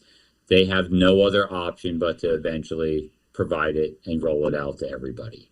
There's every other platform. If they want to stay competitive, they're going to have to be competitive in the shipping options as well. Yes. I have a question. What's one big change you've made to your business within the last year based off of the platform you're on, the platform you've gotten off of, or really anything to make the platform work better for you? Death Pal Exchange Meetup. Is anybody going to answer? Or does nobody know what the big change is? Yeah, I'm trying to think of an answer. I mean, I've made a lot of incremental changes, but the big change is probably still compounded from my decision of last year, which was to really, instead of focusing on making the app,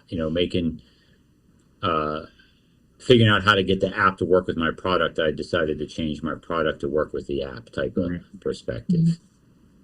I mean, and the nice thing is doing that, because of the things that were frustrating me is everything we're talking about. I know the changes are coming. I expected them to be here long ago. The app's been up and running and whatnot for over 5 years now, knowing that I can always go back to that options of monetization and larger based items if I wanted to, when the availability presents itself for pickup options and or FedEx, UPS. And now one of the big attributes that if they solidify it as a constant is the reduced commission structure that they rolled out, because that makes some of that stuff more viable to me, because I can offset my expenses for some of those overhead requirements through the lower commission structure. So, but yeah, that single perspective of like, okay, I'm going to look at this more of, I'm going to shift my product towards the app instead of the other way around.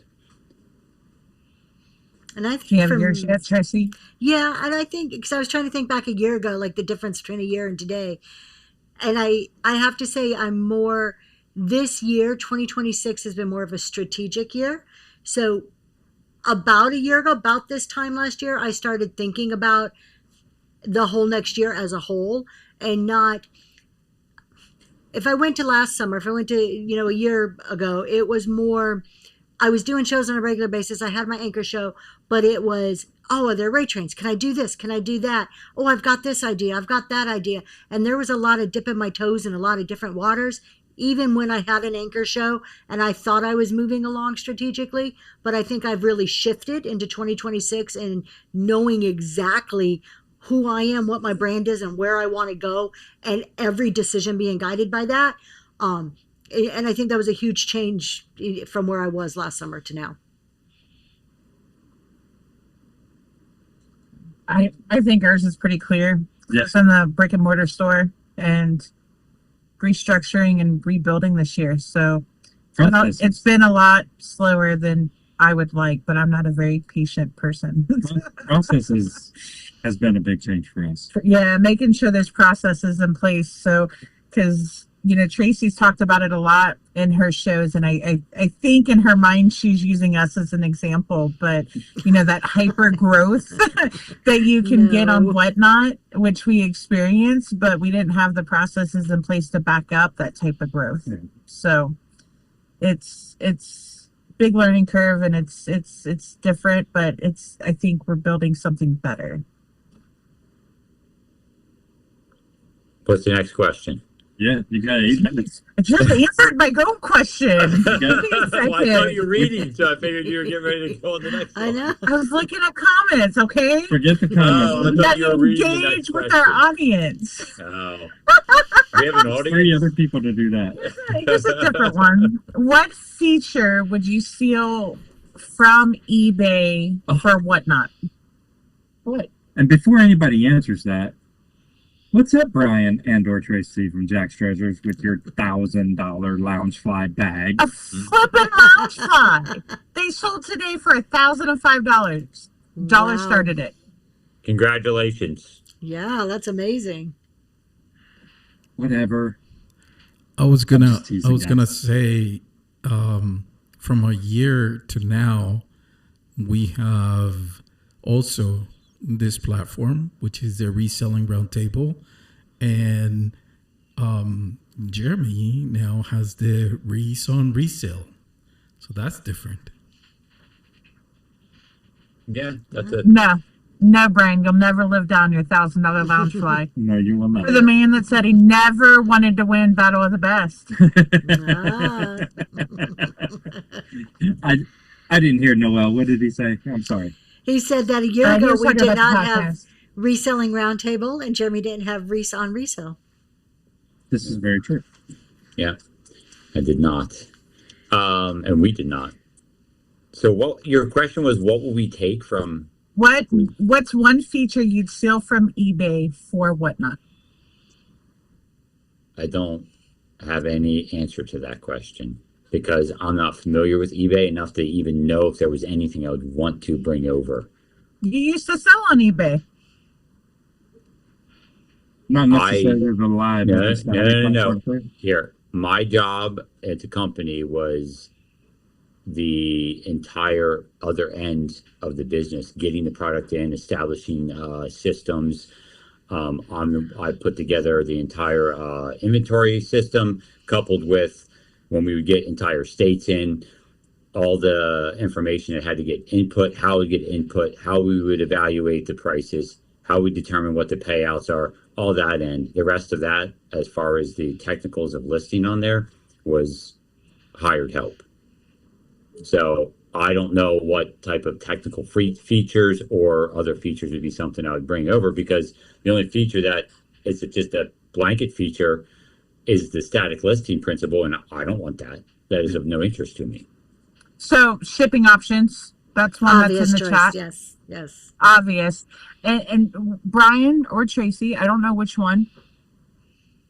Why are you putting 24 pictures on a static listing? I don't think I've ever put 24 items or pictures on a static listing. I think for me is a version of the shopping cart, like you talked about, Jeremy, with the lockbox. Mm-hmm. It Yeah, that cannot would be be a good. shopping cart, or whatnot is dead. Seriously, what if people could just take the items that they bought out of the shopping cart? If it's a lockbox, I'm No, that's the same thing as almost like what happened with our pre-listed stuff and the failed payments. I told Tony I almost felt like that was intentional, like on watch shows, which finally happened to us. We had a lot of cancellations on our last watch show. We also intentionally put nicer watches in it, and I think I almost think it was a way for them to put pre-bids on items because they didn't know how soon we were going to run them, and safeguard themselves from purchasing it if it went too high. I don't know. It was just weird. To clarify, the only reason people are interested in the lockbox is to save that 30 cents per transaction fee. Yes. Is my understanding that people would want. That's why they wanted some type of checkout option. So that all counts as one transaction. So I'd be all for that, as long as it was just like I described, where they can't go jumping around all day, and then once they decide to check out, then our completed sales go through. If it'd be something where as soon as they left the show, whatever was in the lockbox transaction happens, and you go. And I think it would also help from the standpoint of people always having problems with those fractional or constant charges on their cards that cause the headache that all too often happens with almost every buyer on Whatnot, where their cards start denying stuff because of that aspect. So I agree that something like that. That to me just means I don't know if that's eBay to Whatnot. That just feels like a attribute that Whatnot should just have in general. You know what I just thought of, though? If we had a lockbox or shopping cart type feature that, like how you're talking about, one of the benefits of not having it, though, is when for the people doing reduced shipping and they swipe, they buy one or two things, all of a sudden they see their free shipping banner. If it's all going into a box, I wonder if that would work the same or defeat some of that reduced shipping type, the incentive of it. I would speculate that everything would act exactly the same. The only difference is the totality of their number just calculates in the box. And then when they leave, it just makes one transaction. So you're only paying 30 cents on the amount they bought in that time frame. Everything else should be seamlessly the same, in my opinion. I think a lockbox in that situation might deter purchases. Yeah, you see what I'm saying? You'll see the bigger number. You see the number you're spending. Yeah. Unless the lockbox was a actionable item and it wasn't visibly, which they can't afford to put any more stuff on the screen. It should just be something that the buyer has to go and literally tap on to see where they're at. That wouldn't bother me, because the majority of people wouldn't. Some people would, and you have your pros and cons. That to me would be not too dissimilar, and would be a middle ground for the people that put their spending caps when they utilize the spending cap option. Some of them might be like, okay, if I could actually check on a regular basis, I might not need the spending cap. Put it on Jeremy's screen. Louise. Hey, we got 1 All right. minute. 1 minute. Hey, I just want to thank everybody for coming and listening to our rabbit trails tonight, because we certainly lot of kind them. of went all over the place. I feel like it all semi coincided together, but yeah, it was kind of hit here and there. And I feel like next week we're probably going to talk about AI as much as we ended up putting it into our conversation tonight. It just fit too well. I can't It help did. it, but and the speculative attributes, that was a fun trail to go down. Like, Yeah. to be honest, I was excited to hear as soon as Tracy mentioned that it was what I was talking to my brother about. Like, he's the one that told me about why they can't do that is beyond him, and I'm like, yeah, that doesn't make any sense. And here they are, they're buying a company They're that doing does it. just that. They're like, we're about to revolutionize this whole thing. I think they're laying that foundation. I have a quick question. I know we're right at the end. How's Amazon going to keep up with this? How's it? Well, Or I is that think they're just completely different? Amazon's taken more of a like a home shopping network perspective, where they have people that go live and do the review things and get like kickbacks for items sold, right? And that's how they're live selling. No, but they're not live though. It's just videos, right? I mean, they're just video reviews. They're just video reviews. They're I not thought live they reviews. had Amazon Live, where people were doing that, where they were basically selling, or Unless kinda that's like something new. Yeah, I'll check that out. I thought they did. If they didn't, I think that would be the direction they would be going, because they are obviously really trying to avoid used merchandise on their platform and want to stay more heavily with the retail end of things. Discover the latest live streams and videos featuring Amazon products from top influencers and celebrities. Yeah. Yeah, they're doing the TV, the home shopping network strategy. Gotcha. And that's also a lot of what they did in China, where they just have a influencer or somebody that's highly influential in sales, and they get commissions off of the items they sell. Yeah. Interesting. No one's currently live. No, I don't think it's it's definitely not taking off to the extent, but everyone, without a doubt, that's what I was saying at the beginning, everybody is adopting it because they know it's what's coming. Yeah. They know that they need to be involved somehow or another, so they're all trying to find their own little niche in it. So You heard Amazon will soon have live. I don't know. All right, guys. Well, thank you. Have a great rest of your Sunday. And if you haven't done so, push the like button. It doesn't hurt you any. Subscribe. it's free. It's free. Free. Like Jeremy's shipping. All right, we're 2 minutes past, I guess, huh? Bye, everybody. Bye, guys. I'll see you guys Thanks next for week. coming, everybody. Thanks for joining, everybody. Catch you all later. See you next time. Goodbye, everybody.